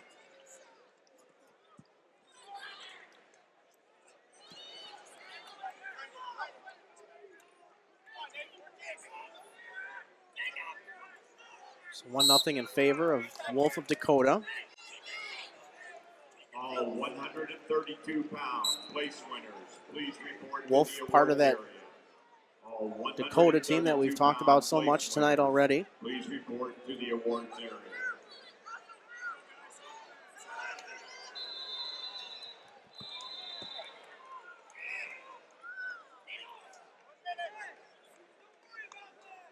Minute left to go here now in the second period. Still 1-0. As I say that, Joza drops down, tries to take a shot. Wolf does a great job sprawling back. Now grabs a leg. Joza does a good job defending the Wolf, trying to come around on him. So back up on their feet here with 50 seconds left to go in the second period. Neither wrestler is fully committed to a shot yet. Wolf had a nice reshot there, but didn't feel comfortable enough about it, and Joza was able to counter it quickly. 30 seconds now to go. Still 1-0 to score. J.J. Wolf leads. He had an escape earlier in the second period. It'll be Joza's choice to start the third.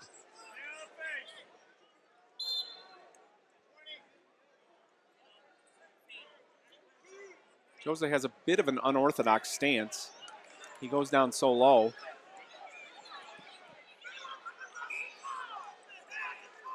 Joza trying to work off the arms. He's tried to do that a few times. Nothing coming of it yet. It looks like time's going to run out at second period. Joza's choice. He's going to go neutral. Interesting. Wolf is tough on top, tough enough that Jose's not even going to bother with trying to go on bottom. So he trails 1-0, and now he needs probably a takedown to win this match.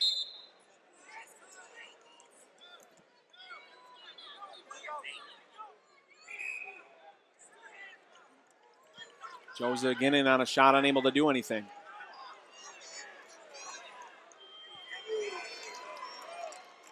Wolf does a good job countering as they circle back towards the middle of the mat.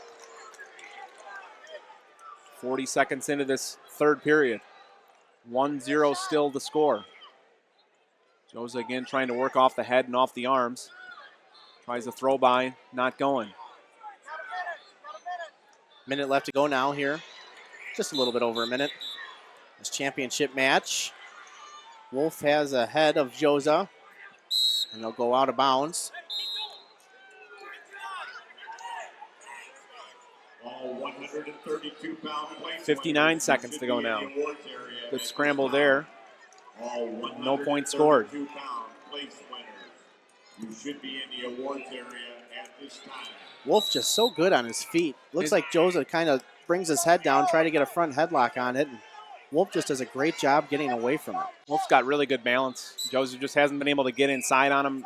Things that Jose's able to do against everyone else so far in this tournament, Wolf hasn't allowed him to do it. Working off the head, working off the arms. That's what Jose likes to do, and Wolf hasn't allowed him to get his offense going. Jose in on a shot again, and Wolf again sprawls. And it's Wolf who's in the better spot, it looks like right now. Wolf puts in a whizzer. They're towards the edge of the mat. They're going to go out of bounds with 25. Neither of these guys have been warned for stalling, so keep that in mind as these last 25 seconds of the third period get underway. Jose's going to have to find some kind of offense that he just hasn't been able to find so far in this match. And now a warning for stalling on Wolf. Jose's going to have to move here. 10 seconds now. Wolf still leads 1-0. Wolf has 2 underhooks, 5 seconds now. Argenta coaches want a stalling call, but they're not going to get it. And your 138-pound state champion in Class 1A is going to be the junior.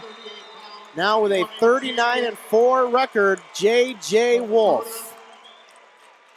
Congratulations to that young man, and also congratulations to Nate Jose on a great season. He finishes 42-1. Nothing to hang his head about.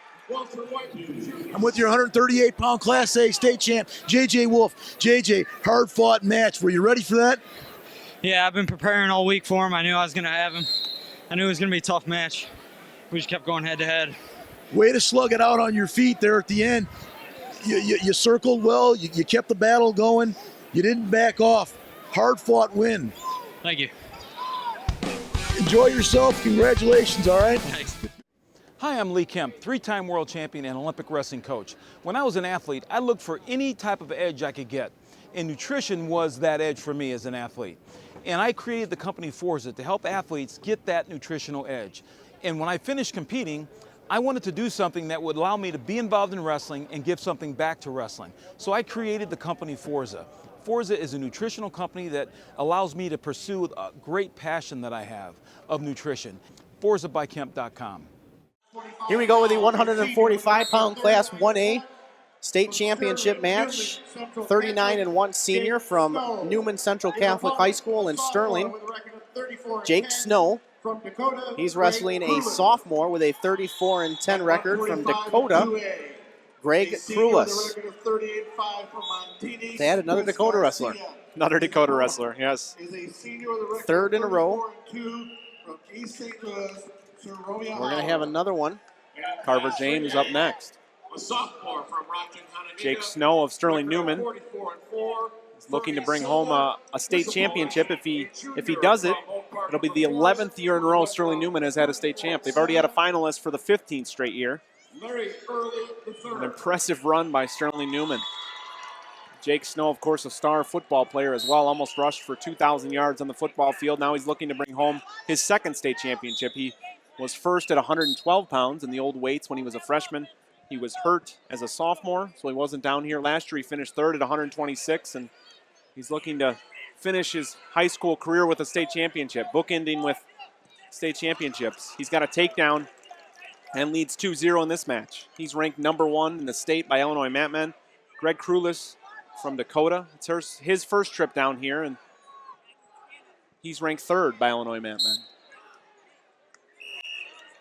Snow, of course, wrestled state champion that we just had at the last weight class, 138. J.J. Wolf wrestled him twice this year, and they split those.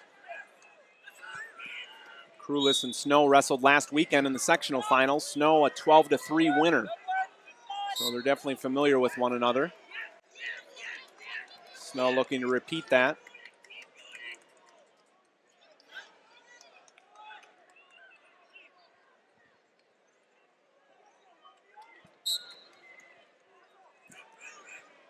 Krulis tries to sit out. Snow stays with him.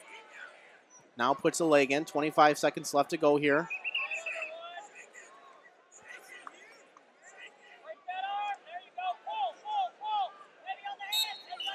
Referee's going to call a stalemate. 16 seconds left to go. Please report to the awards area. All place winners at 138 pounds. Please report to the awards area. Krulis again tries to stand up, and again Snow brings Krulis back down to the mat. Snow incredibly strong. Looking for some kind of point-scoring move. Krulis does a good job to roll through and not give up anything. So 2-0 the score. Jake Snow of Sterling Newman with the lead. It's Krulis' choice here in the second period, and he's going to go down. Immediately, Snow gives up the escape. Looks like Sterling Newman coaches were hopeful that he could be on top for a little bit longer. Snow wants to work on his feet. He had an impressive takedown in the first period. Now he'll look to open it up here. 2-1, Jake Snow of Sterling Newman with the lead. Greg Krulis of Dakota right in this match.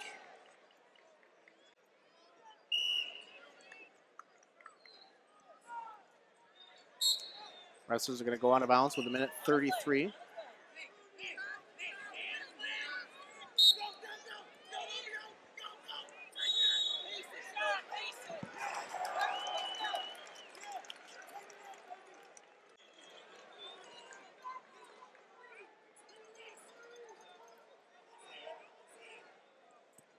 Snow in on a shot, unable to get anything. Krulis does a good job sprawling and has Snow in a front headlock.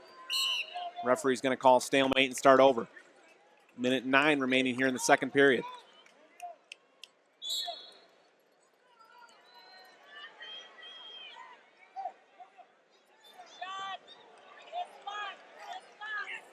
Krulis tries a throw by, unable to get anything there. As we go under a minute.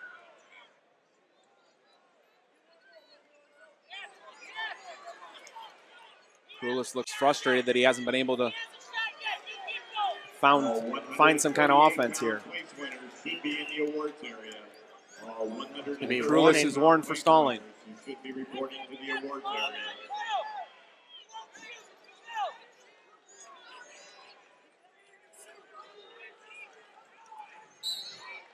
Good shot by Krulis there, unable to score any points. They go out of bounds. This was warned for stalling here in the second period, something to keep in mind.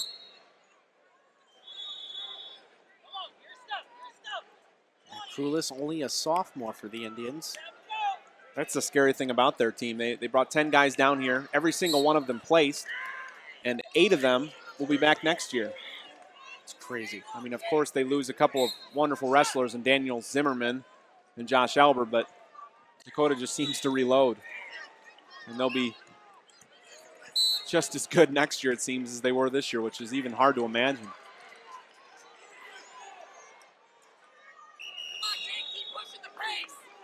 Well, second period comes to an end. Jake Snow has the lead. He's going to go down. Pete Albert, Dakota's coach, shouting instructions to his wrestler.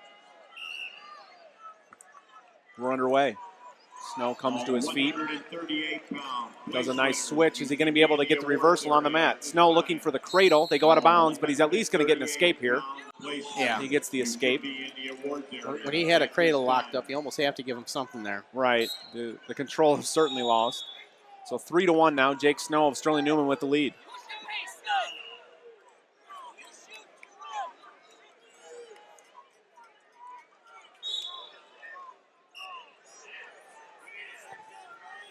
Both men just tied up now. Oh, they go out of bounds. It's going to be stalling on Snow. Head coach Steve Davis yells out to his wrestler, needs to listen.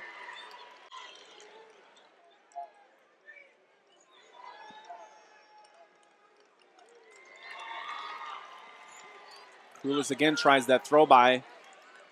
Again able to not do anything with it. He's going to have to push the pace as we go under a minute in the third period. 3-1, Jake Snow with the lead. Looking to bring home another state championship for Sterling Newman.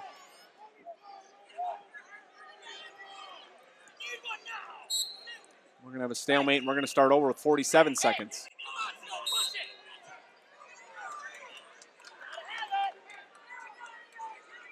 After that first takedown, Snow has not been able to come up with another good shot. They go out of bounds with 38.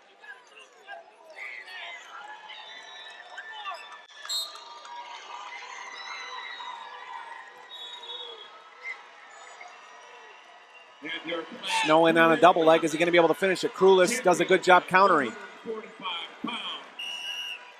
With 25 seconds left. We're going to have another stalemate.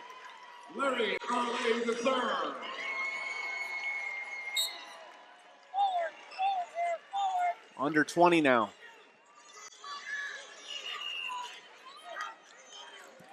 Krulis in on a single leg. Can he finish it with 10? Snow doing a good job putting his hips down and sprawling. Krulis now tries to switch to a double. Snow puts in a whizzer. They go out of bounds with 2, with 1.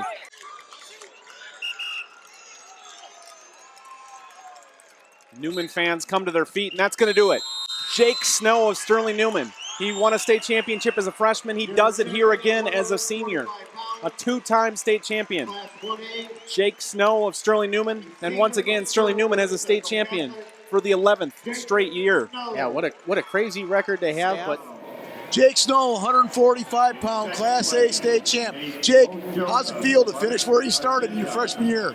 It feels good that I was able to come back from my obstacles I had my sophomore and junior year. Junior year I had my eye infection. Sophomore year I broke my wrist, and just keep going, to keep working, persevering to get where I was my freshman year again at the end during my senior year. It means a lot. It's a great accomplishment, and I really enjoy it, and it's the greatest time of my life. That's awesome. You were really controlling the match. You didn't seem to be in any sort of trouble through the whole match. Was that the game plan going in? My coaches told me that he was going to go out, try to keep it close, and hopefully get something big on top in the third period. So I knew if I got a takedown in the first, I was trying to get more takedowns as time went on, but he was really good at defense. But third period, I just knew I had to escape because Dakota's really good at their tips, and I knew that. And getting out, taking shots I needed to avoid getting stalling points taken away. I was hoping to get a couple more takedowns in there, but a win's a win, and it's all that really matters. Great job, Jake. Congratulations. Thank you. Good job. There comes a point in your life that determines who you are, whether you will lead or follow, whether you will fight or give in, whether you will win or lose, and what you will count as your victory.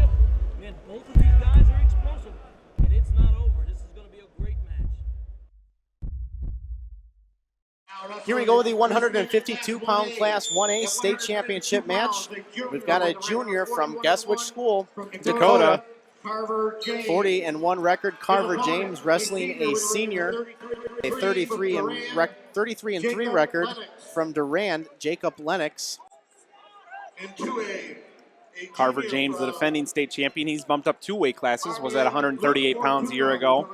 He finished third his freshman year at 126. Jacob Lennox was a state qualifier 2 years ago as a sophomore at 126 pounds. A bit of a surprise, at least according to the rankings. Jacob Lennox was ranked 10th coming into this. Of course, Carver James, the number 1 ranked wrestler at 152 pounds. They're very familiar with one another. They've wrestled 3 times this season. They were in the same regional. Carver James with a fall in 5 minutes, 25 seconds. They wrestled last weekend in the sectional finals. It was a little closer. James winning 8-2. They wrestled in a duel earlier in the year, and I believe the score for that was 5-0. So they've wrestled 3 times this year. Carver James coming out on top all 3 times.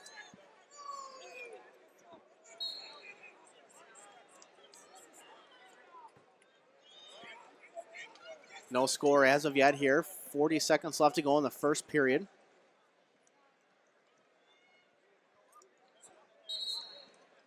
Lennox of Durand in the white singlet. Place winners, please report to the awards area.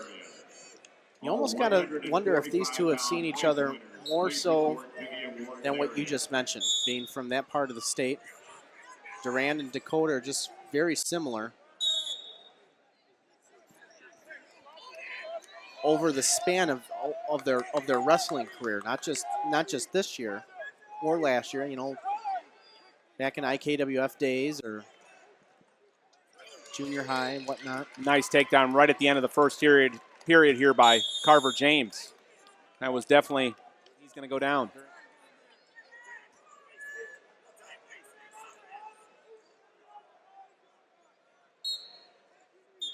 We're going to have a caution on Lennox. Tried to start a little too early. Of course, 3 cautions is a point. Correct. James comes to his feet. Able to get the escape. So 3-0, Carver James of Dakota with the lead. 145-pound place winners, please report to the awards area. James tries to go in with a high C. Doesn't get anything as Lennox backs out. James comes around. Just works and gets a takedown, and now he's going to cut him here at the edge of the mat. 5-0. Make that 5-1 now. As he does finally give up escape.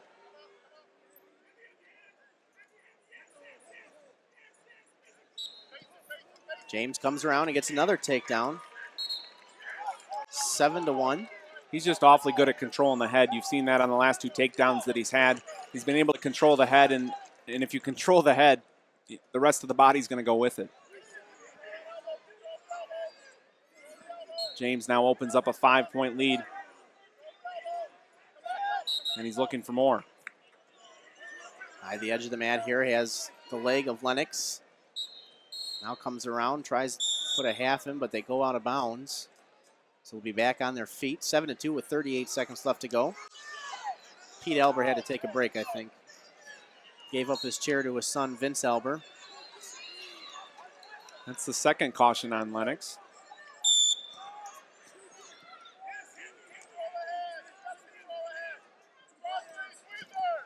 Carver comes up with a leg, takes him down. 9-2 is the lead.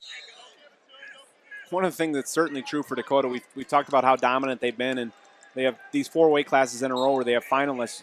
You can only imagine that helps in the room when these guys are wrestling against one another. I mean, sometimes the best competition for them doesn't come in the meets against other teams, but it's coming in the wrestling room, and that's a huge advantage for Dakota.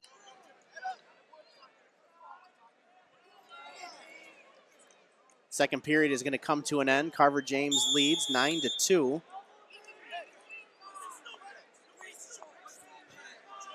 It's going to be Lennox's choice. He chooses down. James immediately looks at the ref and, oh, I thought he held his hands up. Thought he wanted to go on his feet, but he did not. Optional start. Oh, he does the optional. Okay. Gets the escape, 9-3. James comes around with another takedown. Oh, it almost sounds like we're on repeat, but Dakota is just dominant. I mean, even the Crewless, who didn't win, and Prentice Walls, who didn't win, they were dominant in their matches. You don't always have to win a match and be dominant. I'd be interested to attend one of Dakota's practices just to see how intense that is. I mean, it's got to be intense with the Albers coaching. Former champion Vince Albert, he's an assistant coach. Matt Jacobs. You would imagine they get on the mat too and roll around with these guys. And yeah, like I said, I would imagine the competition in that room is just got to be, it's ratcheted up. And with Pete Albert, who's an intense guy, who's a guy who likes to get after it, you can only imagine that room is a really competitive room and one that you can't help get better in. That's for sure. Ooh. They do step out of bounds with 1 minute left to go. 15-6 is your score in favor of the junior from Dakota, Carver James.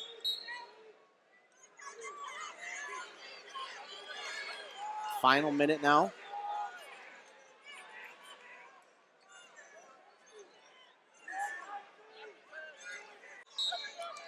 Got to give credit to Lennox here. He's doing a good job staying somewhat close in this match, doing the best he can against a wrestler like Carver. And your class 3A champion at 152 pounds from Mount James Carmel, continues to want to wrestle on his feet. He's been completely dominant there. He's been able to do whatever he wants. He's been able to get the shots that he wants. He's been able to absolutely control this match because he's been dominant on his feet. Final 25 seconds now, 17-7. Lead is 10 by Carver James. One loss coming in the finals of the Dvorak. Nice shot there by James. Gets a takedown at the edge of the mat, 19-7 now. 12 seconds left to go. See what he's going to do. Probably ride him out here, final 12 seconds.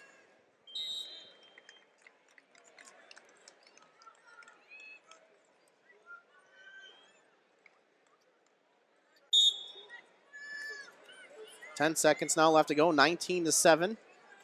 That's how this match is going to end. Your 152-pound Class 1A state champion, the junior who improves to 41-1, Carver James of Dakota.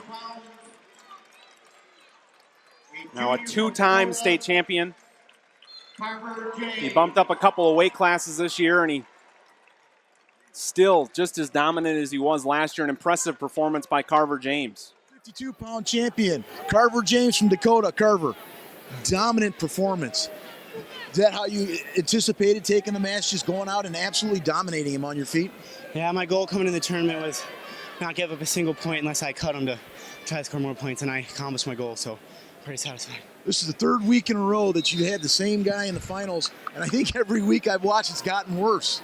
Yeah, I think that went to my advantage because I'm pretty good at reading guys and knowing what they're going to do, and I anticipated he's, trying to not make it close, and I broke him and just kept scoring and scoring. So absolutely dominant, Carver. Let's get your third state championship next year, okay?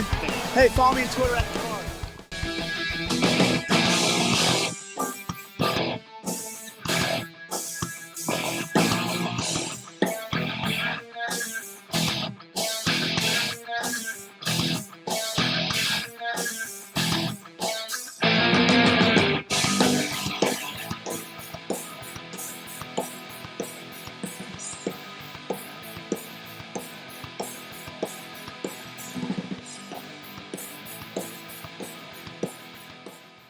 £160 Class 1A state championship on deck here. We'll have a senior with a 40-2 record from Lena Winslow, Quincy Kalkbrenner. He's wrestling another senior from Plano with a 46-1 record, Wes Brown. Kalkbrenner in with a nice shot to start the match and trips for the takedown. 2-0, Quincy Kalkbrenner leads. And Brown in on a reversal. So we're tied 2-2 right away. So Kalkbrenner in on a nice shot to start with. Brown with a nice reversal to tie it up. Both these guys, four-time state qualifiers. Kalkbrenner, a state champion a year ago at 145 pounds. He finished third 2 years ago at 138, and he was a state qualifier as a freshman. Wes Brown of Plano finished fourth a year ago at 160 pounds, the weight that he's currently at. He finished third at 160 and 2012. He was a state qualifier as a freshman at 152 pounds. Kalkbrenner with an escape, now a takedown, leads 5-2. Kalkbrenner ranked number 1 in the state. Brown ranked number 2.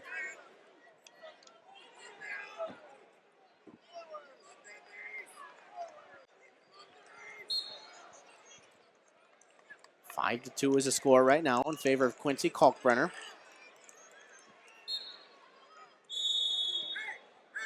Two more weight classes to go after this one. Started the night at 195 pounds. Something new, the IHSA started last year, kind of mixing it up. And we keep the crowd here.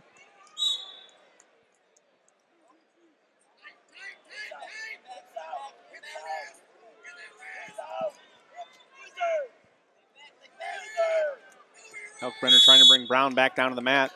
Able to grab onto an ankle, and they go out of bounds. 43 seconds to go in the first period, 5-2. Kalkbrenner leads. A couple of nice shots by him. It's giving him a 3-point lead to start this match. It's like a caution on Brown. Yep. Referee is telling him what he did. He can't move after he gets set. No, he had his hands arched. Hands got to be flat on the mat. Scott Holbrook of Orion is our referee.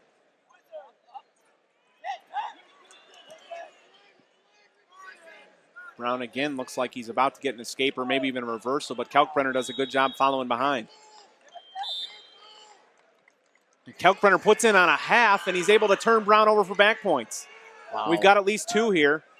Wow, Brown is incredibly strong. You can't imagine that's happened barely at all this year, if at all. 7-2 now. Kalkbrenner in control so far in the first period.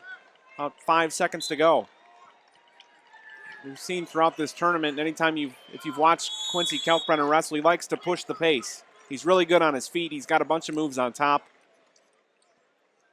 And through one period, he's showing that he's got a bunch of different moves to work with. A couple of great takedowns. And a nice move to score a couple of back points. We're neutral to start the second period.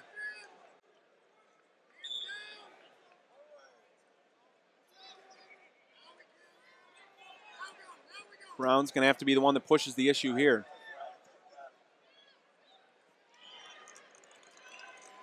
Wes Brown was a all-state football player this year for the Reapers of Plano. We mentioned it time and time again. Football and wrestling definitely seem to dovetail with one another. A lot of football players who come out for wrestling and end up down here. We've named quite a few who are already in the finals.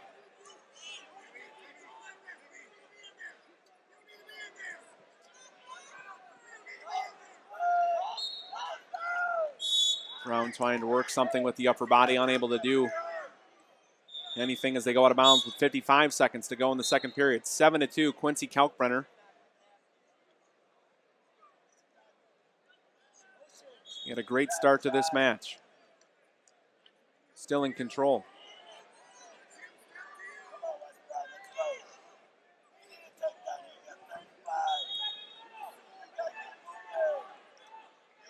.30 seconds left to go here in the second period.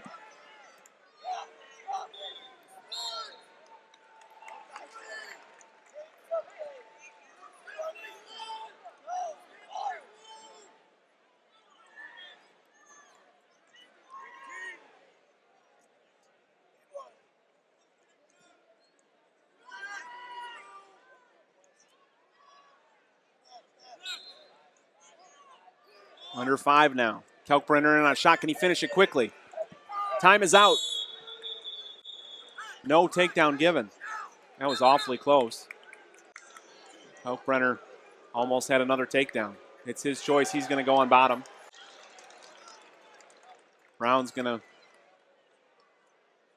cover on top.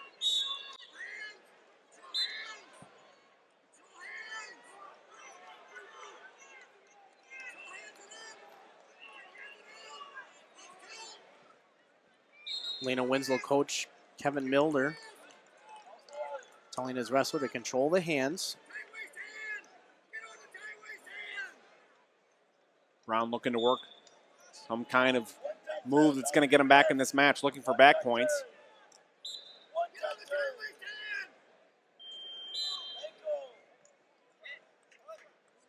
"35 seconds in, nothing yet." Almost wonder at what point, if they do, they'll have Brown cut him.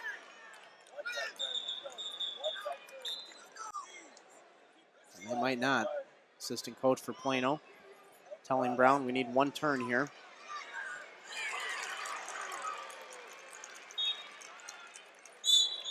We started a little early there. That'll be on Kalkbrenner. All 152 pound First caution. You should be in the awards area at this time. Brown will cover on the other side. 152 pound place winners. You should be in the awards area at this time.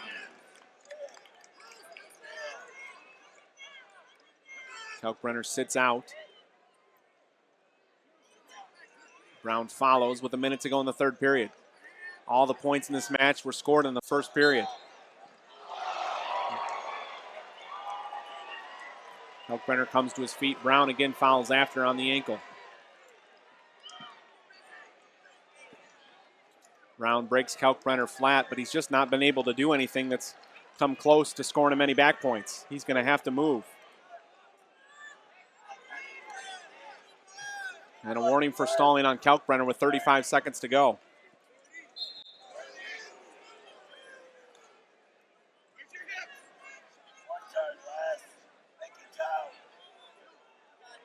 .20 seconds now.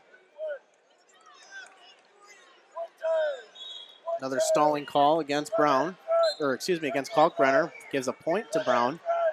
7-3 now with 10 seconds left to go.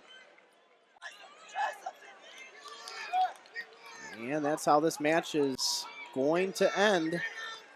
7-3 is your score. Your 160-pound Class 1A state champion from Lena Winslow,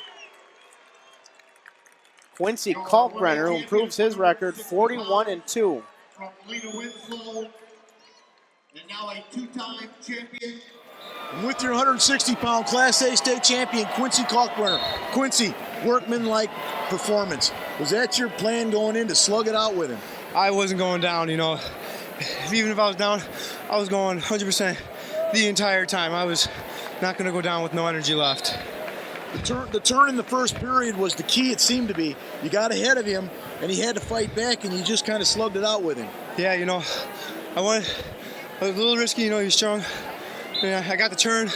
I was going to stick with the backs. If I could get the pin, you know, going for it. But, you know, I figured I have the lead, play it safe while, and not use my stuff until I need it.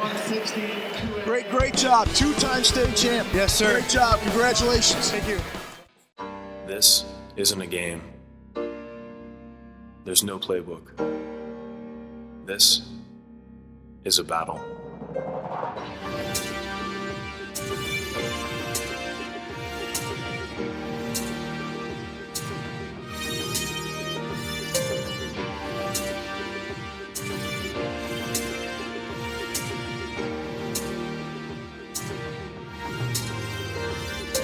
We're going to have a senior from Sterling Newman Central Catholic with a 38-1 record, Bryce Ivy, going up against a sophomore from Bishop McNamara with a 27-0 record, Kyle Batorni.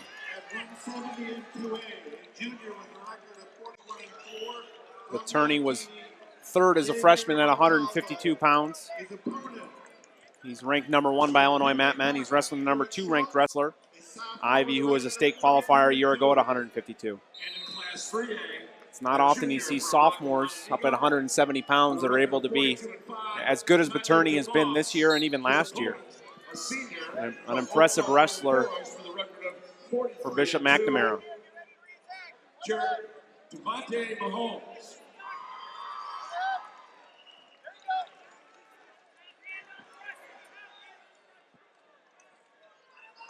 This is one of those matchups where we have history with both teams. You know, Sterling Newman, like we had mentioned before, with Jake Snows being the 34th state champion for Newman, 15th year in a row, you know, that type of thing. Bishop McNamara is no slouch in that state champion category either. It seems like they often have a couple guys down here who are competing for state championships, just like Sterling Newman. You're right. They haven't competed on the dual team level, but they always seem to have an individual here or there that's able to bring home a state title or come awfully close to it.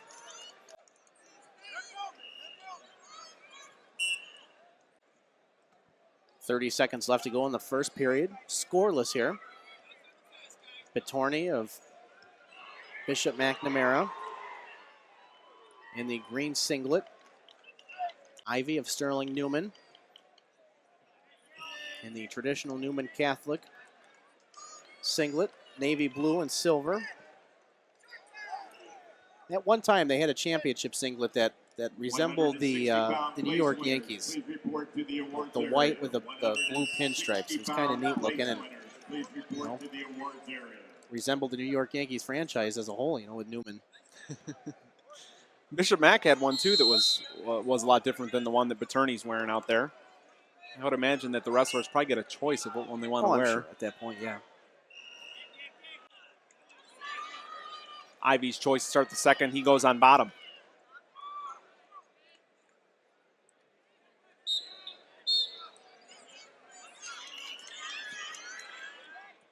Ivy comes to his feet. Bitorni brings him back down to the mat. They go out of bounds.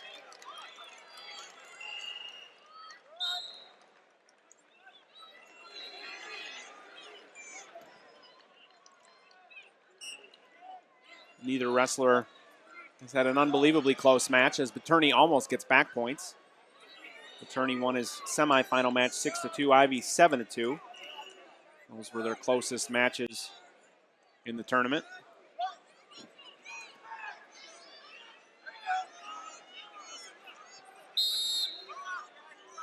Bitorni doing a great job so far riding Ivy.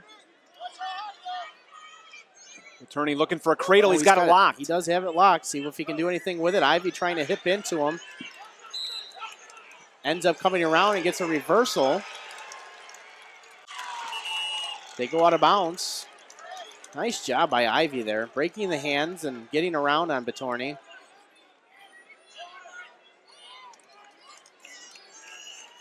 So he leads 2-0 right now. Bitorni had that locked up. It looked like he was going to be able to put Ivy in some trouble, but like you said, Ivy able to break it and then able to scramble and get the reversal. Ivy now has Bitorni broken down flat towards the center of the mat. 45 seconds now to go in the second period.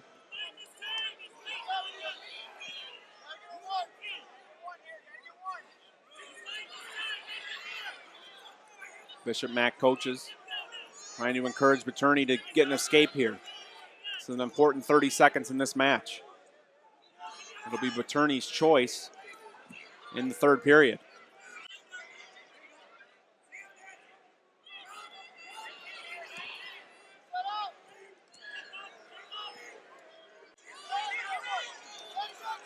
Bitorni trying to roll, trying to move. But Ivy doing a good job following behind. Now has Bitorni broken down, and he's going to be able to ride him out here to end the second period. So Bryce Ivy of Sterling Newman leads 2-0 as we head into the third. Now Bitorni, you got to wonder what he's going to choose. For 45 seconds or a minute there, he got ridden. And so he looks at his coaches and says, what do I do here? Goes down.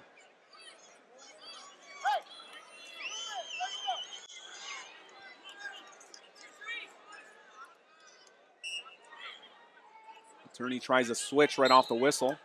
Ivy does a good job crowding him. Bitorni still has got the leg on Ivy's. Unable to scramble. Ivy does a good job grabbing onto Bitorni's far leg and just keeps crowding. But Bitorni's not able to go anywhere.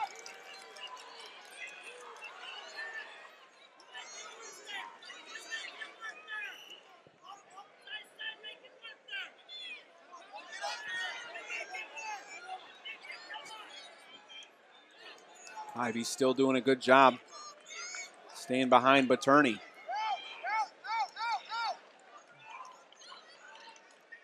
Turney again tries a roll, not able to get anything out of it yet. A tuck roll, and Turney may come out with a reverse here. He does. Wow. Well, 2-2 is the score a minute to go in this match. Turney on top.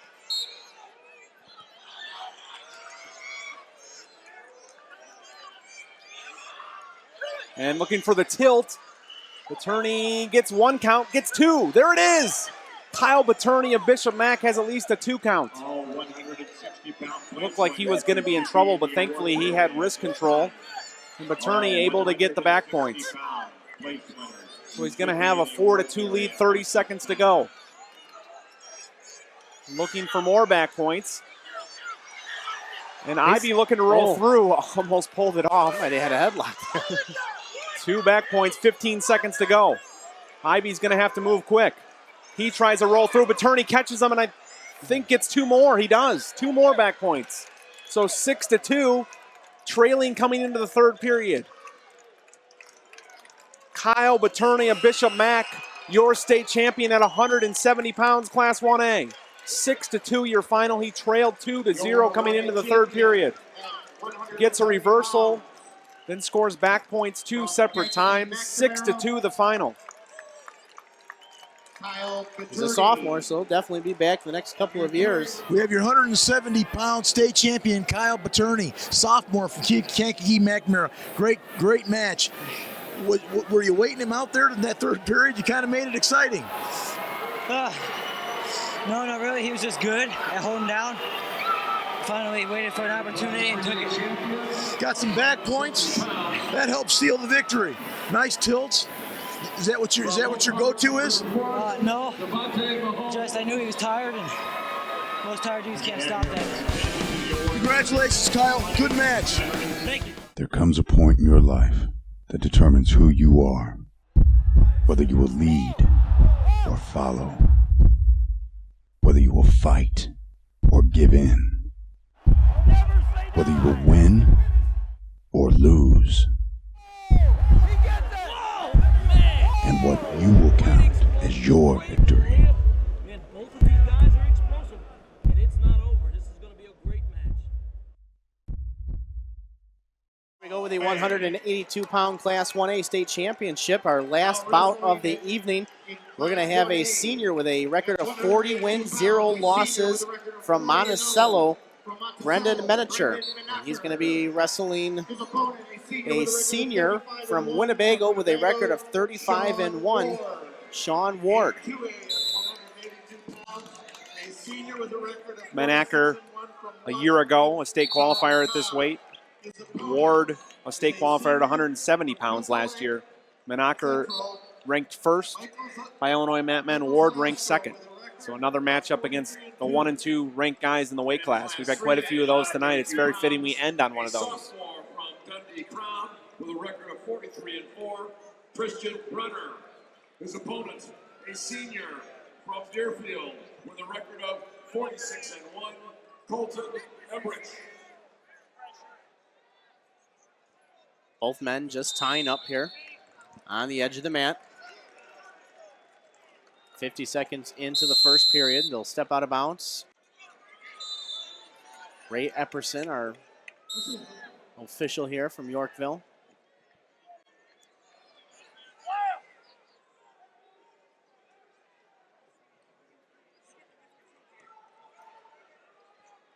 With all 170-pound place winners, please report to the awards area. Ward tries to lock up. They go out of bounds. Ward has quite a height advantage against Menacker.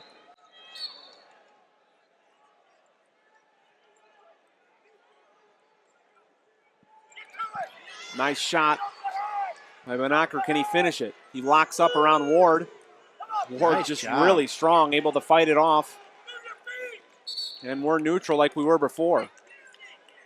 Menacker got in deep on a shot. It looked like he was going to be able to finish it. Tried to body lock. Ward able to scramble, counter it, not give up any points.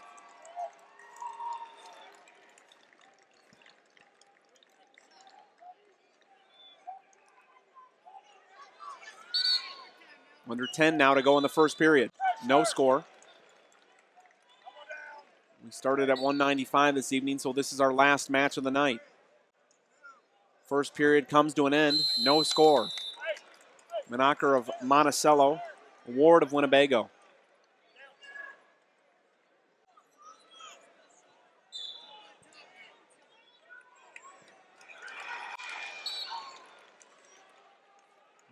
Menacher's choice. He goes bottom. Looks like he started too quick. He did. Caution.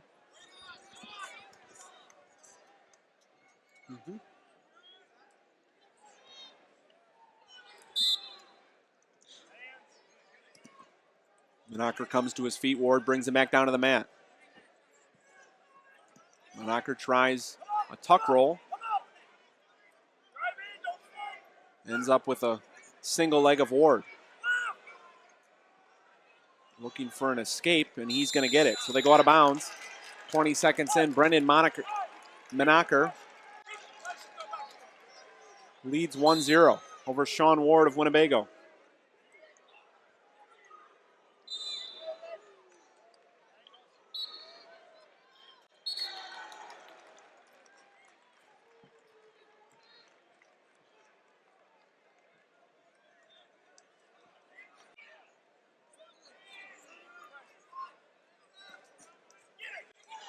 Menacher in on a shot. Ward looking for an upper body throw. Neither of those moves work out. Ward is a Greco wrestler, so you look for him to see to go upper body here. All 170-pound place winners need to be Menacher tries to go in on a shot. Ward fights it off. Now has a near side cradle. Can Ward score points off this? He's got a takedown. Can he keep Menacher on the mat? So 2-1 lead. He's still got the cradle locked up. The question is, can he keep Menacher on the mat? Ward's trying to do that. Readjusts, and it looks like Ward's going to be able to keep Menacher on the mat. Can he get the fall? There it is! Sean Ward of Winnebago with the fall.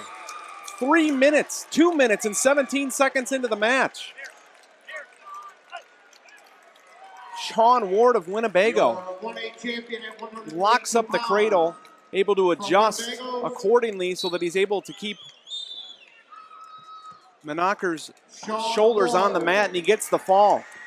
So Sean Ward of Winnebago finishes off his senior year 36-1 and a state champion. One last time, Thad, let's send it down to our partner in crime of the evening, Terry Glaudel. Terry's with our champ. I'm with your 182-pound Class A state champion, Sean Ward. Sean, great match. Way to finish strong. Looks like you started out a little slow, kind of feeling him out in the first period. Yeah, I was just kind of trying to size him up. I know he's a good wrestler, so I need to know what he's able to do, and that's what I did the first period. And he got me on an escape in the second period, but I knew I could come back and fight through it. Well, you jumped on that cradle when it was there. Did you see it? Yeah, I saw it coming the whole time. He shot at me earlier in the first period, and it was open. I just couldn't hold my grip, but he did it again, so I figured I got to go for it. You pulled him back on the mat and sealed the deal. Yeah, it was pretty nice. I had a feeling, I had that cradle was going out of bounds. I was getting a little scared. I had to pull him back in and pin him, get it done. Great job. Congratulations. Thank you. Enjoy yourself, bud.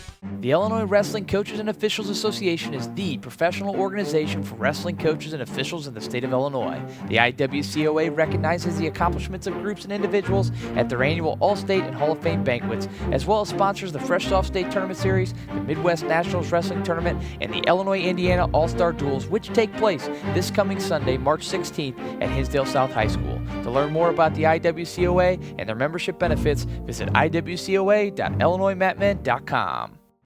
They had another tournament in the books, another great run tournament by the IHSA. Did a great job this weekend. We really enjoyed it. It was fun to be down here, to be mat side for the state finals. A lot of energy in this place. I look forward to next weekend and look forward to more wrestling as we go on. So from the State Farm Center in Champaign-Urbana, thanks for joining us tonight, folks. Have a good one.